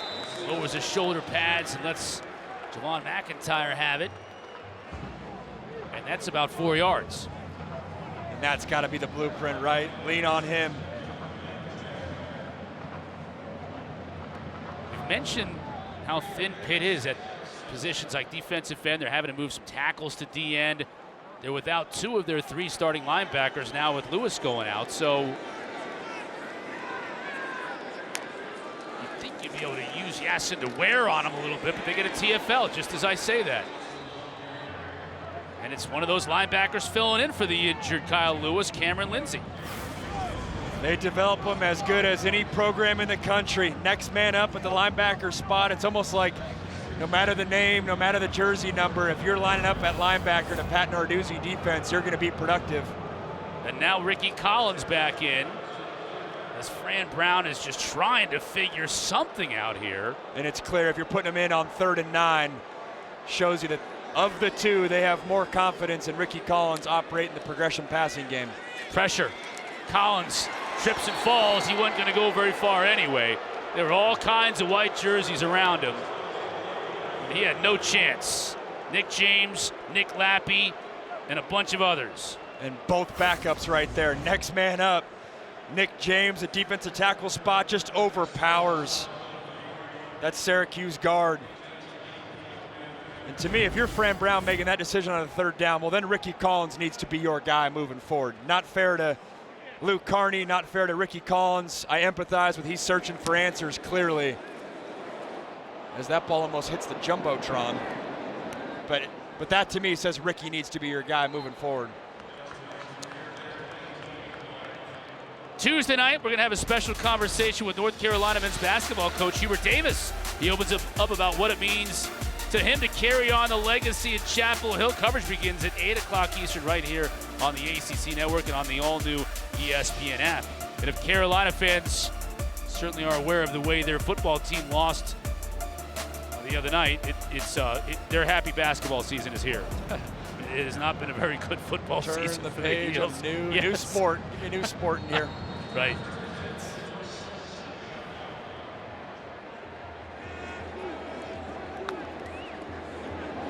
Reed just hiding behind that offensive line and then pops out. He's able to get to the edge.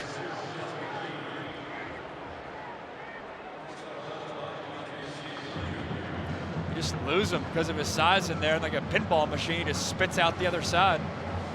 He is flagging to the sideline, though, and running off gingerly. Yeah, limping a little bit, isn't he? He's questionable coming in, having to manage his health. They're going to need him the rest of the way. He's been nursing, as Kendra told us, nursing that lower body injury now for quite some time. Free play here. Tried to get it to Hicks downfield in double coverage. That was a really tight window. Defense number 9, 5-yard penalty. It's still first down. Isaiah Hastings, a little too over-aggressive. Using the clap and the snap's a little bit delayed. Free play. Mason Heintschel knew it, so giving his guy a shot on the outside lane to make a play as they're checking on Des Reed.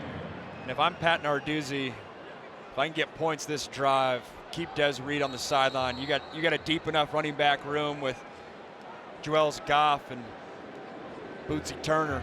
Lean on those guys. This should be the final play of the third quarter. And he hands it to Goff. He's able to pick up the first down. We're just going to keep running and keep pushing. All right, thanks, Coach. All right, thank you, Kendra. Respect. I respect it, Coach. Coach Brown for doing the interview, and a lot of coaches may have told Kendra, I'll pass this time around with things not going their way, but Coach Brown understands it. He's got 2 young quarterbacks.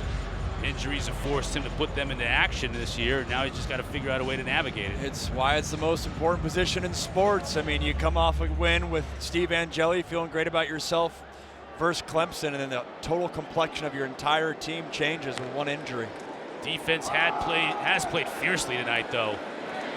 That's another example of it right there. Goff dropped for a loss. Chris Peel from his cornerback spot, the 12th TFL of the night for this Syracuse defense. Just the pursuit, every level of this defense here. It's that safety, that nickel spot, coming up with a tackle for loss. And Chris, again, how big is that punt return at the end of the first half? If that doesn't happen, this is a 1-score game. Complexion of this game's different, but don't tell this orange crowd that. They're on their feet. They know they got another 3rd and long with the defense playing lights out. Heintschel's got an empty backfield. Orange come out of their pressure. He gets it to Deuce Spann. He won't even come close to picking up the first down. Demetrius Samuel leads a charge of Orange as they swarm to Deuce Spann and force another punt. Seeing a little bit of the offensive coordinator, defensive coordinator chess match there. Syracuse show and blitz. They roll out of that and roll right into the quick hitting little screen route there. Nice call defensive coordinator wise. Haven't really said Elijah Robinson his name that much, but Syracuse defensive coordinator doing a nice job. Davian Kerr back to receive this kick. It's another good one. Both punters have had good nights. Kerr, that is 8, makes the fair catch. And Syracuse will once again start it back up on offense. Down 13. They're hoping to get something to cheer about here in the final 13-27 of this game. Richie Collins back in at quarterback. He's going to roll and throw. That is a dime, too. That is a hard throw, and he puts it right on the money. And a nice catch by Jonte Cook. You got to be impressed with that throw. Without a doubt, it's his best throw all game for sure. On the run, someone in his face, tight spiral on the outside lane. Good catch by Jonte Cook. You know, I wonder how much of Fran Brown going with Luke Carney was just to show his team that, hey, I'm turning over every rock, you know, trying to find answers. Justin Willis will move the sticks. Because in his press conference this week, he got about 4 different iterations of the same question, like, is Luke Carney going to play? What's happening? At a certain point now he can have that answer, and not only to the media, not that he's catering to the media, but his team as well of, hey, trying to do whatever it takes to get back in this game. Just The second first down of the entire second half for Syracuse. Collins again to throw. Has time. Throws a bomb. Looking for Gill.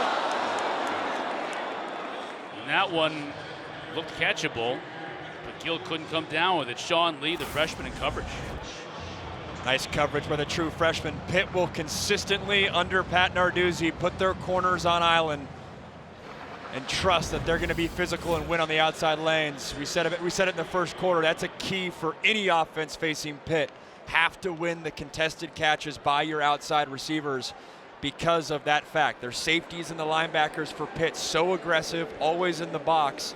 Corner susceptible to getting beat. Pressure up the middle. Collins steps away from it. That's a nice job. Using his legs, still on his feet, down to the 40. McIntyre on the stop. Another first down. Longest play of the night for Syracuse. Nice job by Collins stepping up in the pocket. You step up, you find a rushing lane, make a linebacker miss in Lovelace. We saw some of that in the second half of the SMU game 2 weeks ago. The legs for Richie Collins getting unlocked. Pitt bringing pressure. Collins hangs tough, going again to Gill, and it's intercepted. Marquez into Syracuse territory, still on his feet, cuts back near side. And he gets inside the 20. Richie Collins was the one who ultimately brought him down. But a third interception on the night for Collins. And the first on the season for Kavir Baines Marquez, the transfer from UC Davis. It's right in the breadbasket. Thought they may have got a pass interference. Baines is right there, and then an excellent job getting tons of yards back on the return. But again, the Pitt secondary, they are going to live and die by press coverage on the outside, trusting that their corners are going to win, and they have today. And the safeties reaping the benefits with the interception right there. Yeah, fans here in the Dome thought Lynham might have gotten there a tad early. Didn't get the call, though. And Kavir Baines Marquez got the pick.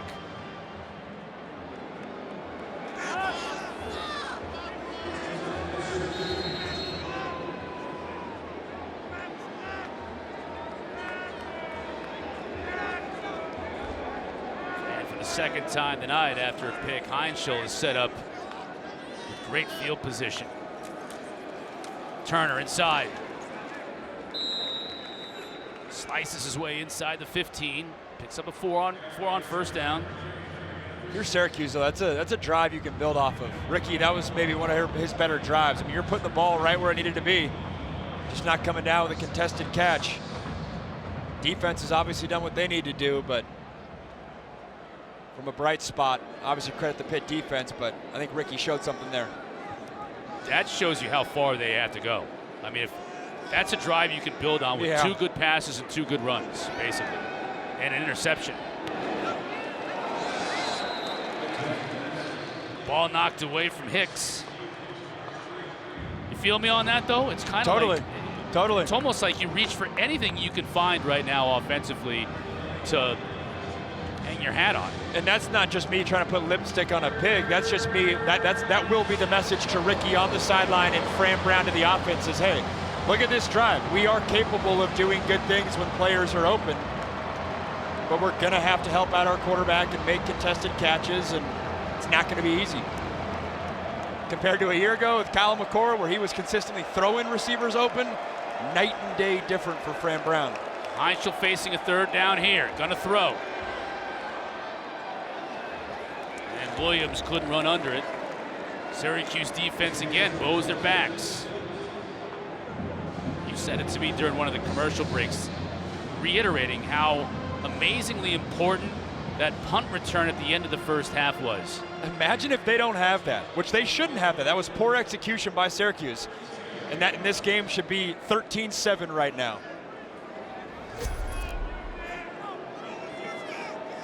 Butkowski from 32 yards to make it 23-7. What seems like a much larger lead than that. He does. Done a fantastic job to keep them in it with absolutely no offense to speak of. Here's Hill. Can Syracuse get something going on special teams? That's a good return out beyond the 30.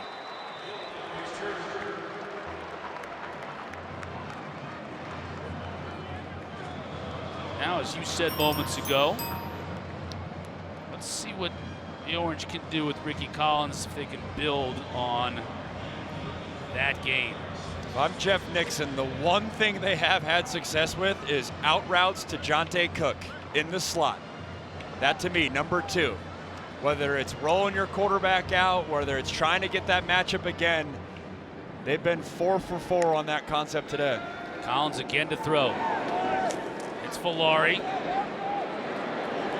That is exactly what Villari can do. Kind of like a Mark Bavaro type. Just get the ball in his hands, let him bound down the field, and take would-be tacklers with him. Syracuse utilizing a little tempo here. Willis finally breaks free, spins, but flags down. This one may be coming back, as Yasin Willis uncorked his best run. Offense number 78, 10-yard penalty. Repeat, second down. Right guard Joe Cruz.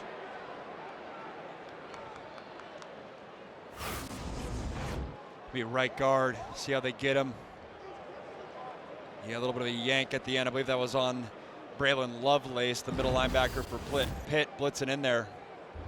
It's too bad, too, because it kind of felt like Willis was past him by that point.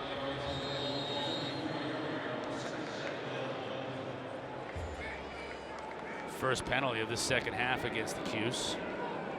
Willis again in the backfield. Collins to throw. Pressure up the middle, dumps it off. Gill couldn't handle it. It was low and behind him. Would have been a really tough catch. Again, it's a shame he couldn't hook up with Gill, though, because he might have had some room to run if he hits him in stride. Yeah, he had that route to Gill early on in the first half. Little 5-yard drag route working left to right. As a quarterback, you want the defense to pressure you with that route because it means linebackers are vacating their zone, and you just got to find a way to get the ball to your receiver. Because once he catches it, you can run down the right sideline.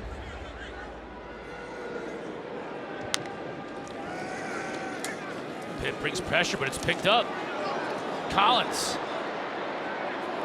avoids a tackler, still on his feet as he falls forward. He's going to be about 2 yards shy of the first down. Rashad Battle and Cameron Lindsay made the tackle, but again we've got flags. Looks like another holding call going to go against Syracuse.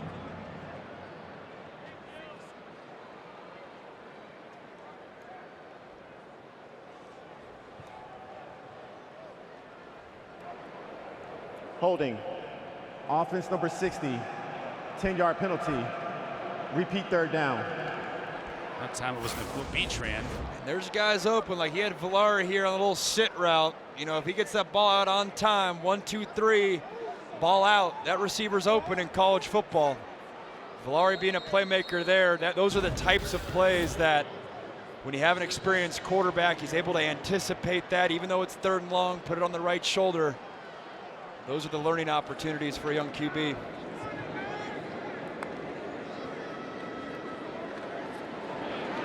Collins has a lot of room to run, and he takes advantage of it. Forced out of bounds at the 36 by Cameron Lindsay. And if you're Syracuse, I think you've got to go for it at this point in the game. Wouldn't be surprised if they go right back to the concept that we just drew here. Villari one-on-one with a linebacker. And remember, in college football now, Jeff Nixon can talk to Richie Collins in his headset. So I'm sure that's what he's telling him. Let me give you that concept again. Trust it if he's open. Don't pre-play the play. But Villari's your mismatch. Villari is in the slot. Bottom of your screen there, number 89. We'll get a timeout, Pitt. Charge timeout. Maybe defensively, defensive coordinator Randy Bates saw exactly what you saw and wants to make sure that that doesn't come back to bite him. Sundays are for women's sports here on the ACC network. Tomorrow we start at noon Eastern with soccer. Number 2 Stanford squares off against Miami. Then in volleyball, Syracuse hosting number 21 North Carolina, right up the street from where we are right now.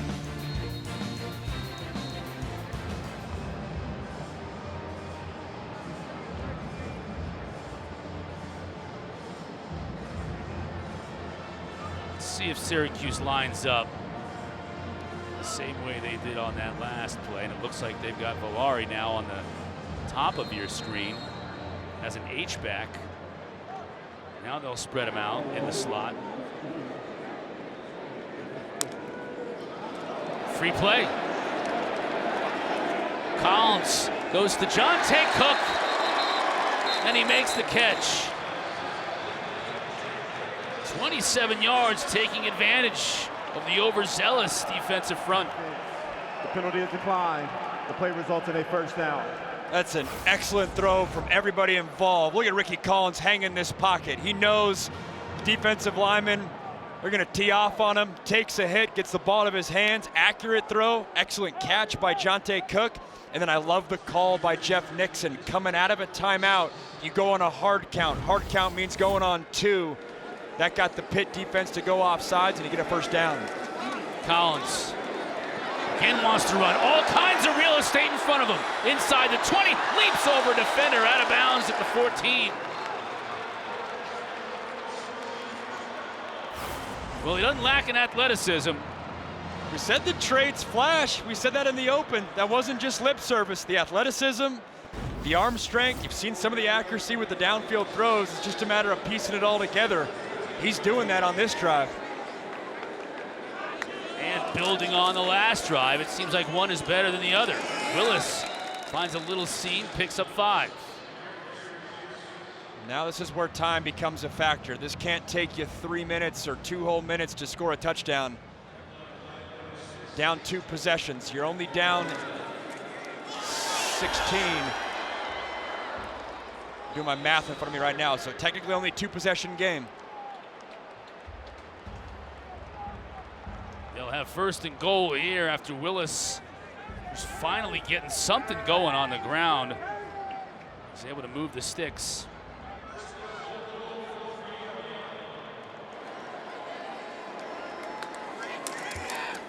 They'll give it to Willis again. This time nowhere. Maybe even loses a yard.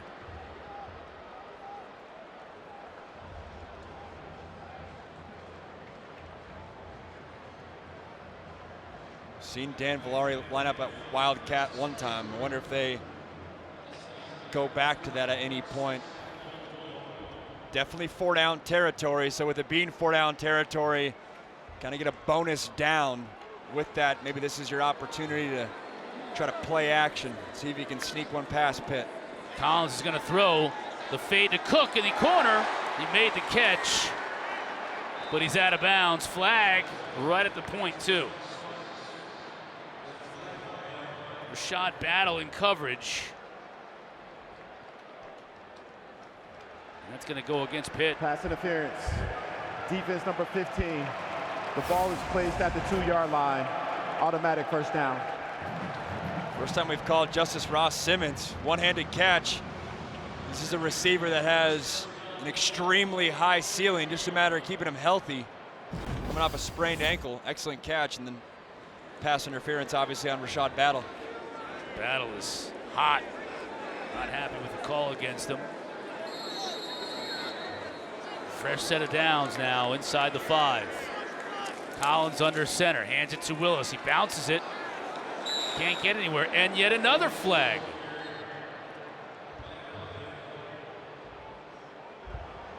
Holding. Offense number 60. 10-yard penalty. Repeat first down. Call once again goes against Beatran. The official should just leave a flag on the field for the entire rest of the 4th quarter. Going outside zone, puts your left tackle in a tough spot if he doesn't get leverage. He does not there, Francis Brewu. Right away, he's like, ref, throw the flag. And these Pitt defensive tackles, you have thin linebackers, we've talked about that, thin defensive ends. The defensive tackles for Pitt, not even just this game, really the past month, have been the anchor for this defense. So now Collins has more room to operate in the passing game. And he'll score. Emmanuel Ross.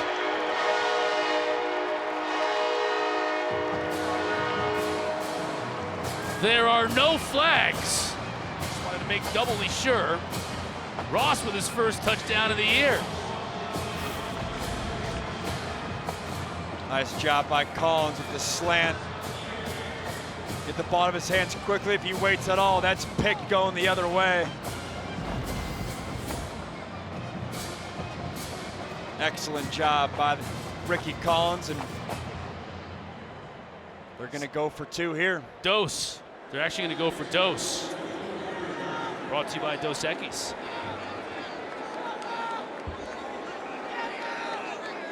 Cook in motion, now back to the slot. Collins rolls it that way. He's going to have to do it on his own, and he won't get there. Cameron Lindsey's had a heck of a game. Prevents him from getting in to make the conversion. Still, though, Collins. Jim Boeheim. Obviously, look at that career.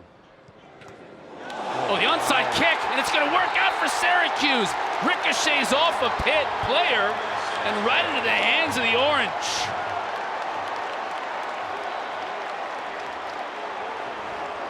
That is textbook execution by Jaden O, the kicker. This is intentional. He's trying to bullet it right at the front line, and it goes straight off his face mask, not expecting it.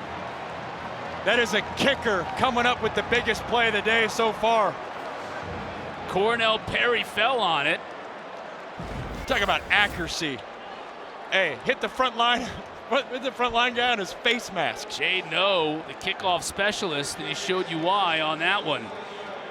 Collins on the last drive was 3 for 4 for 47 yards. He's putting together a body of work here in the fourth quarter that he can build on, and that should have been another completion, and Willis dropped it. And he might have had something going there because he had blockers on the edge. And he's pointing out his visor. He's, I'd imagine, saying it's foggy.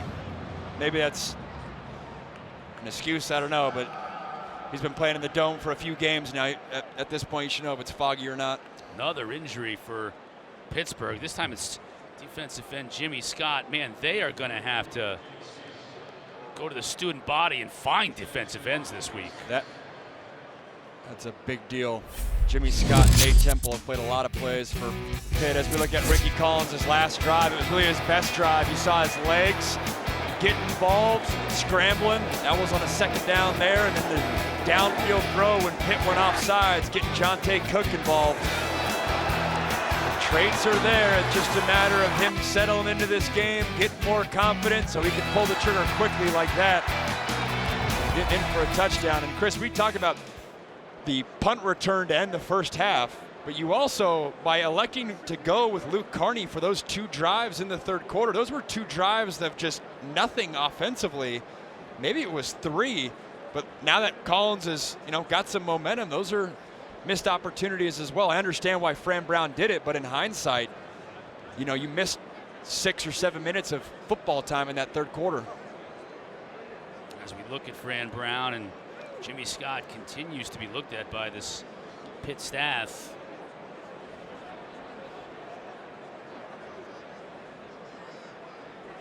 Yeah, Pitt, their 2 starting defensive ends, or Jimmy Scott's one of them. He's been a 2-year starter for Pitt, but they went in the portal and got Jaden Moore from Oregon. He, on paper, was their best defensive end, and then Blaine Spires, also from the portal, Utah State. Those guys were their most athletic defensive ends. Both those guys are out. Joey Zielinski banged up. He was out. He's back in this week, but I haven't seen him yet this week. We certainly have seen Jasir Whittington play a little bit. Zach Crothers was out. Isaiah Neal has had to move from defensive tackle to defensive end. He's in the left-hand side frame there as we're seeing the drop pass from Willis. Hopefully he's okay. 2nd down and 10 for Collins. Again, he gets the jump. This will be a free play, so he's going to try and take advantage of it. And it falls incomplete. Fran Brown running down to have a word with his receiver. Offside. Defense number 2. 5-yard penalty. Repeat 2nd down. Brown is always going to his players right after a play. He's always finding a player to say something to. It's like the strength coach getting hyped up, except for you're the head coach. And again, Syracuse able to get him to jump off sides, which is not insignificant because Syracuse down 10. A touchdown and a field goal does something for you. So if you get 20 more yards and get into field goal range, even if you get stopped. Keeping this drive going, coming up with points. They do still have 3 timeouts on the board as well, and Woody's got a good leg. Another one. This time they're going to blow it unimpeded to the quarterback, so they'll pick up 5 yards. Let's make sure it's not a false start. Ferguson seems to be upset. False start. Offense number 69, 5-yard penalty. It's still second down. Yeah, let's see if TJ Ferguson flinched a little bit here.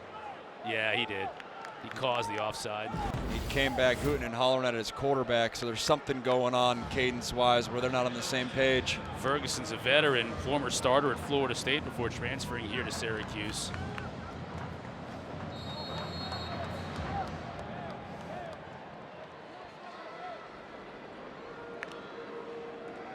Low snap again. Collins goes down to get it. Under pressure, avoids it.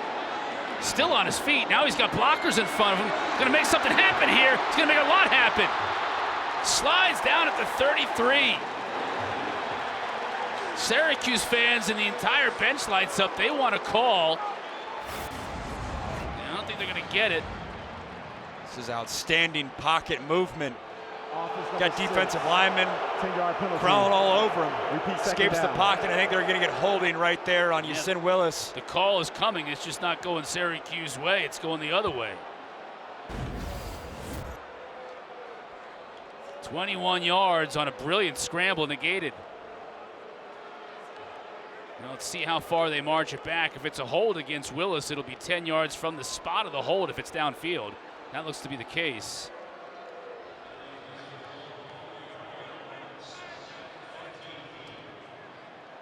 So when they net it all out, it's going to be second down and 15 from the 40.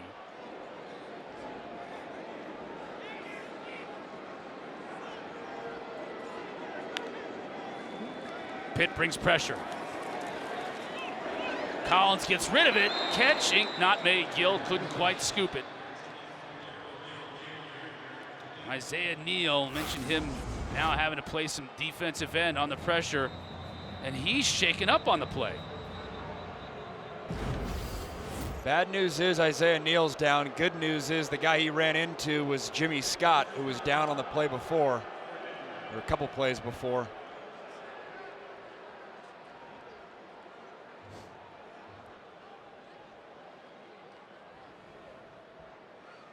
So now this Pitt staff checking in on Isaiah Neal. You're looking at 2 in white, coming off the far edge. Yeah, he hits Collins. Looks back. Maybe. Oh, he's cramping, I bet. Not that.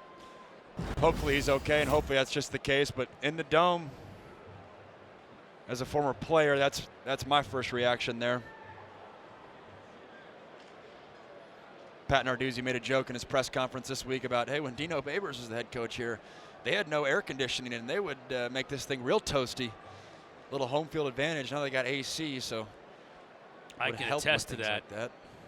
Any game, no matter what time of year played in this dome back in the day before they had the AC, was a sweaty mess.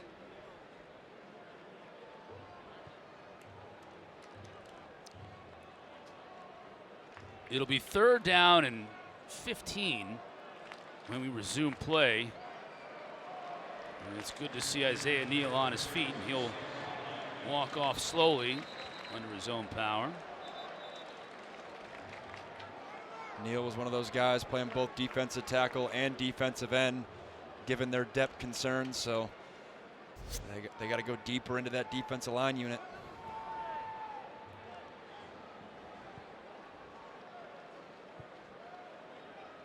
The message here, if you're Pitt, is you cannot let that man's legs beat you. Stay in your rush lanes. Force him to beat you through the air and force his receivers to make a play.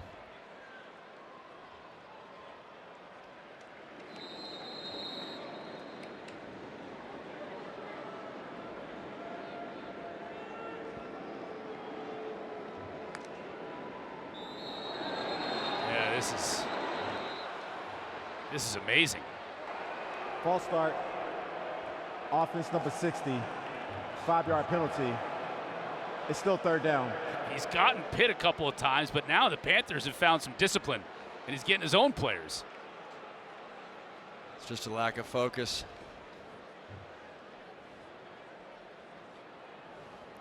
A new left tackle in there, and B-Tran, the transfer from Alabama. 6'6", 320.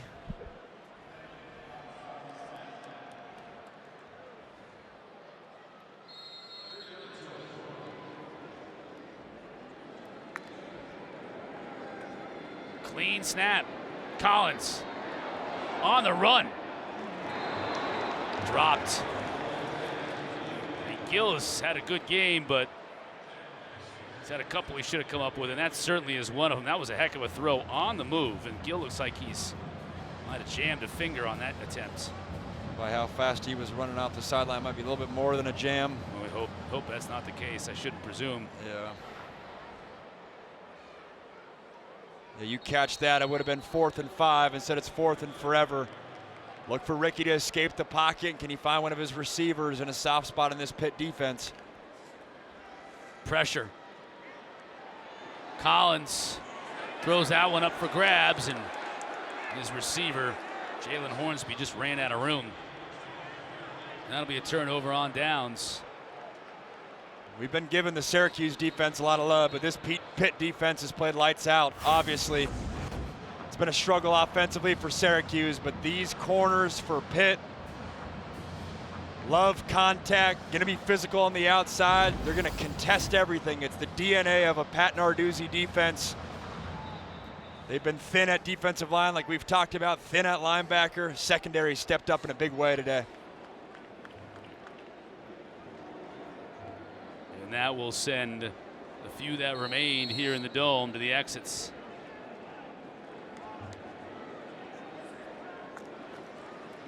Turner.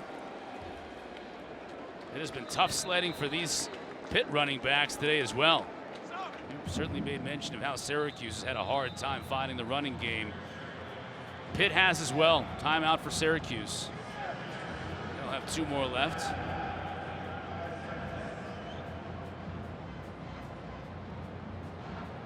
Yeah, it really feels like Pitt's had, complete command of this game, but the score kind of says otherwise. Only a 10-point ball game. It's because of exactly that. Syracuse has been able to, their defense, their front 7, keep them in it. Yeah, Pitt is just over 100 yards rushing on the day. The time of possession things, or that stat's a big one for Pitt too. It's an area they've jumped up in a big way with Heintschel as their quarterback. A lot of 3 and outs before Heintschel was their QB. The efficiency of what he's brought the past 3 games has allowed the offense to stay on the field. 44 yards lost to TFLs, sacks included in those rushing yards for Pitt. Kenny Johnson on the speed sweep. Get that down to about the 26.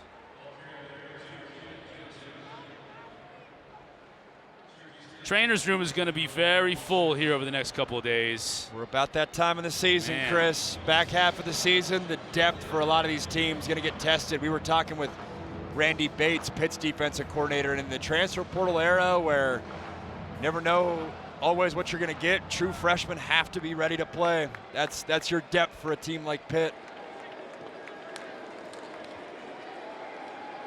Heintschel stiff arms a defender. Now a flag comes out as he's forced out of bounds. He did pick up the first down. Let's check the marker though.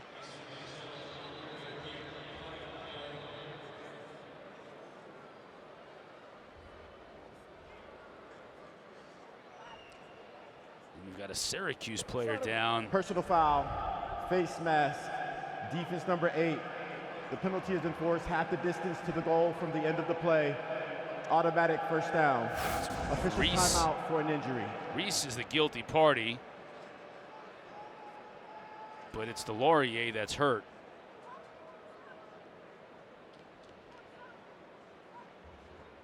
Yeah, you see Heintschel trying to get that stiff arm. I almost thought he got the face mask.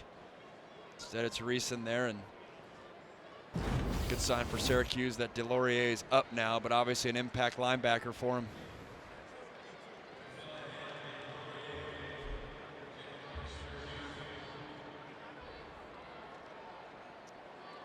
It's a good-looking true freshman. 6'1", 235, being a middle linebacker as a true freshman. Let's see at the. Yeah, may have gotten the ankle caught in that the scrum. Good news for Delorier is that ankle injury won't force him to miss arm day. Still get in there. Or calf day. Actually, it will.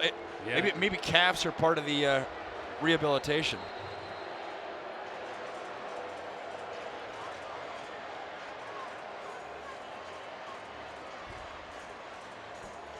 Tough run by Mason Heintschel. He isn't afraid to stick it in there. I'm Pat Narduzzi. I don't want my quarterback with a shoulder issue stiff arming and just go down in bounds, keep the clock rolling. Pitt's got NC State next week at home, 3:30 on the ACC network. Syracuse, meanwhile, travels to Atlanta to take on undefeated Georgia Tech at noon. Heintschel. Flags down again as he hits his tight end. Thomas just walked into the end zone. Did they blow this play dead? I don't think so, but Thomas certainly was sauntering into the end zone like he heard a whistle.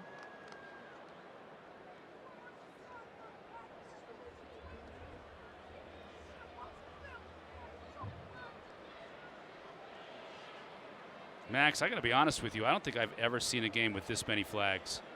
It's like almost every single play. And injured players and 24th penalty combined in this game. The injured players, yeah, that's what sticks out. A lot of flags. Flags you're expecting to see on week 1, not middle of the season, post bye week. 24 of them, and we've only had 27 there are two first fouls, downs. both by the offense. Illegal motion, number 23. That's a 5-yard penalty. After the play, personal foul, unnecessary roughness, number 53. It's a 15-yard penalty. Each penalty is enforced. It's first down. And Kendall Stanley, the guilty party on the personal foul. And you got Zion Fowlerell, the slot receiver. When you motion, you have to be parallel with the line of scrimmage. You can't get going downhill. Right at the 10, you'll see the offensive lineman finish the play right there. There's not a lot there. I guess the refs are saying he crossed the goal line, so it's completely unnecessary, but as an offensive line coach, some of that's taught, that nastiness. Yeah, that's, I don't know. Either way, it backs Pitt up. It's a first down, and another flag. 4 of them.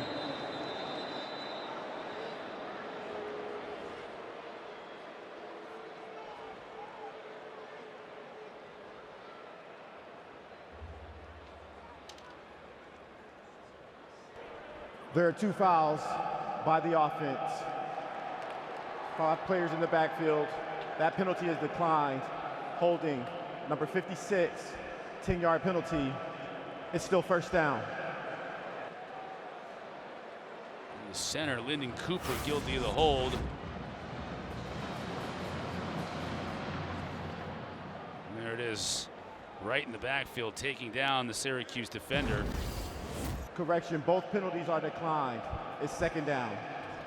We haven't said Cooper's name today, but he's the anchor of this offensive line. Good to see him healthy, too. He got banged up 2 weeks ago when we had their Boston College call, but with 2 starters to his left out for a long time, or at least indefinitely, keeping 56 healthy and playing at a high level. You see the C on his chest right there.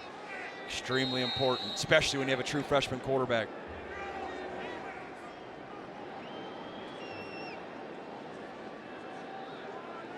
Johnson in motion. Heintschel looks that way, gets it to him. Patiently waited for some blockers. No, stay in bounds. Now he gets forced out of bounds close to the 20. Panthers, we were talking about, hey, they're just fighting for bowl eligibility a couple weeks ago. Now they find themselves right in the thick of the ACC hunt. Heintschel finds Williams inside the 5. It'll be 4th down, but 4th down in a couple. Kerr makes the tackle. If there was any concern about the shoulder health, not seeing it on that throw. That was a dart. Oh, and then right on cue, he's still messing with it. Kind of rotating that shoulder a little bit. If you're just joining us, you're joining us here in the second half. Heintschel apparently hurt his shoulder on Pitt's last offensive drive of the first half. Came out in the second half, looked good to go. He's played every snap in the second half. And it was a non-contact injury. You know, most of those, it's, hey, a quarterback tried to lower a shoulder or got hit and landed on the shoulder. From what we've seen, or what we saw, there was none of that. His father, Eric, here in attendance.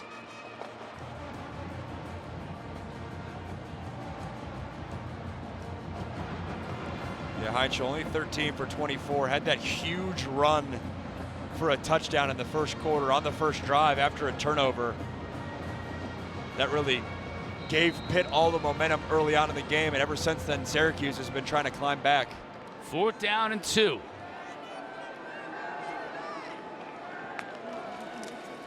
They'll give it to Goff. It stops short of the goal line. That's going to be a first down, though. And with Syracuse out of timeouts, Pitt will be able to run some more clock here. It was 2nd down and 31 at one point in time, but I lost track of that with all the penalties on both these teams.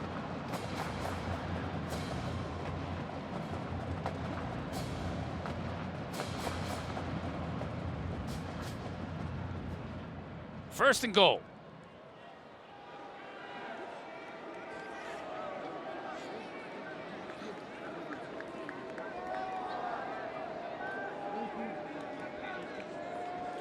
Heintschel working that play clock down before he sends Kenny Johnson in motion. Goff, stop short of the goal line.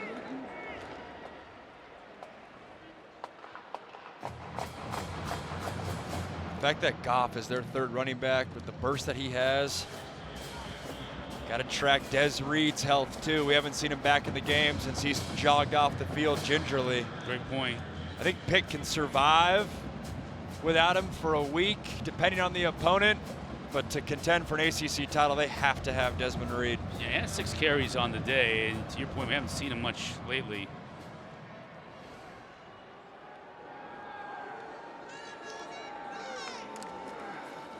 Goff tries to find his way. He's going to be close, but stopped short. This will take us to the 2-minute timeout. Inside the 5. Let's see if they can do it here on 3rd down. Again to Goff. He walks it.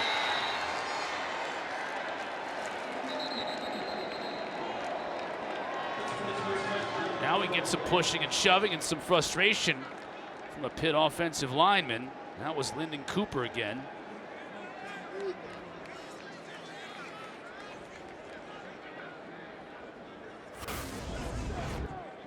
Miraculously, the officials didn't throw a flag, though. That hole is wide open. Excellent job by that right-hand side. B.J. Williams, Ryan Baer, right guard, right tackle. Talked about Lyndon Cooper beforehand. Joels Goff might be one of the 2-headed monsters. If Desmond Reed is maybe banged up moving forward, we don't know. But man, is this a stable of backs Pitt has. Bunkowski with the try. They're going to factor into this thing. Yeah. Whether they get there in position to play in the championship game or not, Pitt is going to be a huge factor in November as to who actually ends up playing in that ACC championship game. So as we've documented tonight, it could be any one of 8 teams about right now.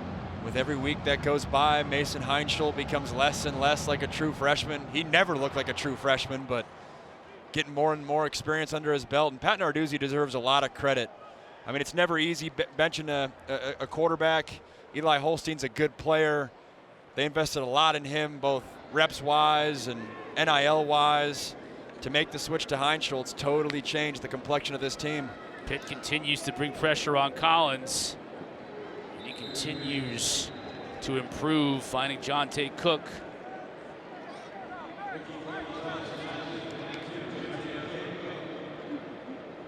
Out routes to Jonte Cook need to be a part of the game plan moving forward.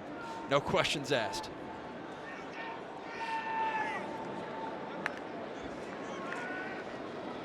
This time Gill. Ball was tipped at the line of scrimmage, incomplete.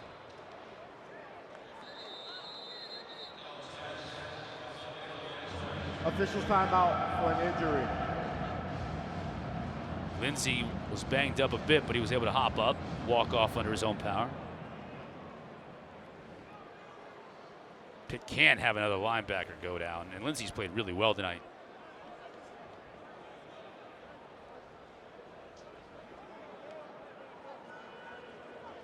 Yeah, for those that weren't with us in the first half, Kyle Lewis, their All-American linebacker, went down with an injury, so Cameron Lindsey was the guy that filled in his spot.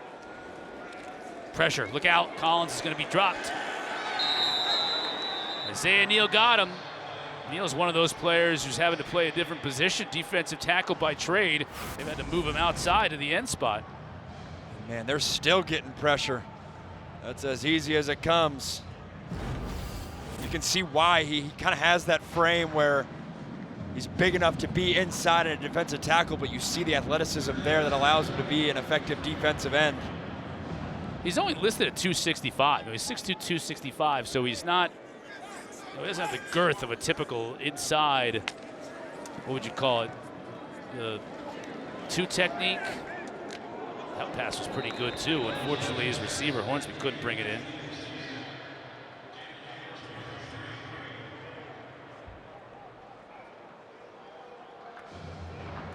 Fourth and 21.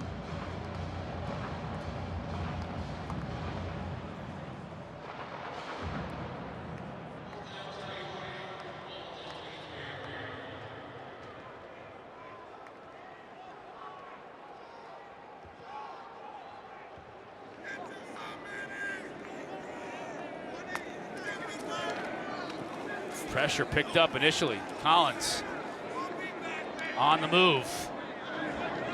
Had a receiver coming back, just couldn't get enough mustard on it to get it to Ross, and you will have a turnover on downs, and with no timeouts left for Syracuse.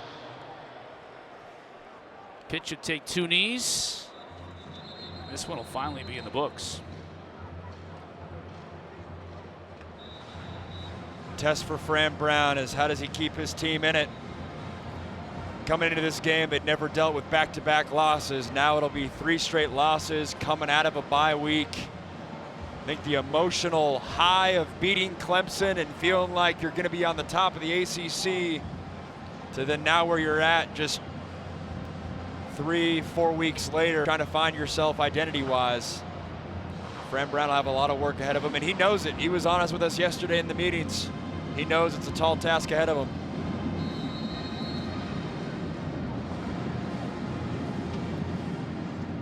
Think about the talent they lost to the NFL last year. McCord, Quinn Allen, Rondé Gadsden on defense, Diggs, Marlowe Wax, Justin Barrett. I mean, the list goes on and on, all off of one team to the NFL.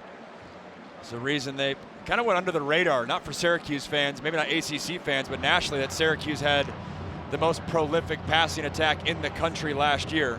Led the country in passing yards per game. Had a lot of weapons he had to replace. And again, what a 3-week flip for Pitt. We had their Boston College game 2 weeks ago. They were 2-2. We said, hey, winner of that game on a path towards bowl eligibility. You blink 2 more weeks and Pitt finds themselves firmly in the ACC title race.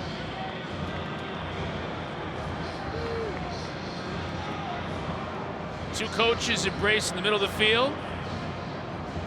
2 defensive guys, too. Yeah, a lot of mutual respect there. Another game, another win for me.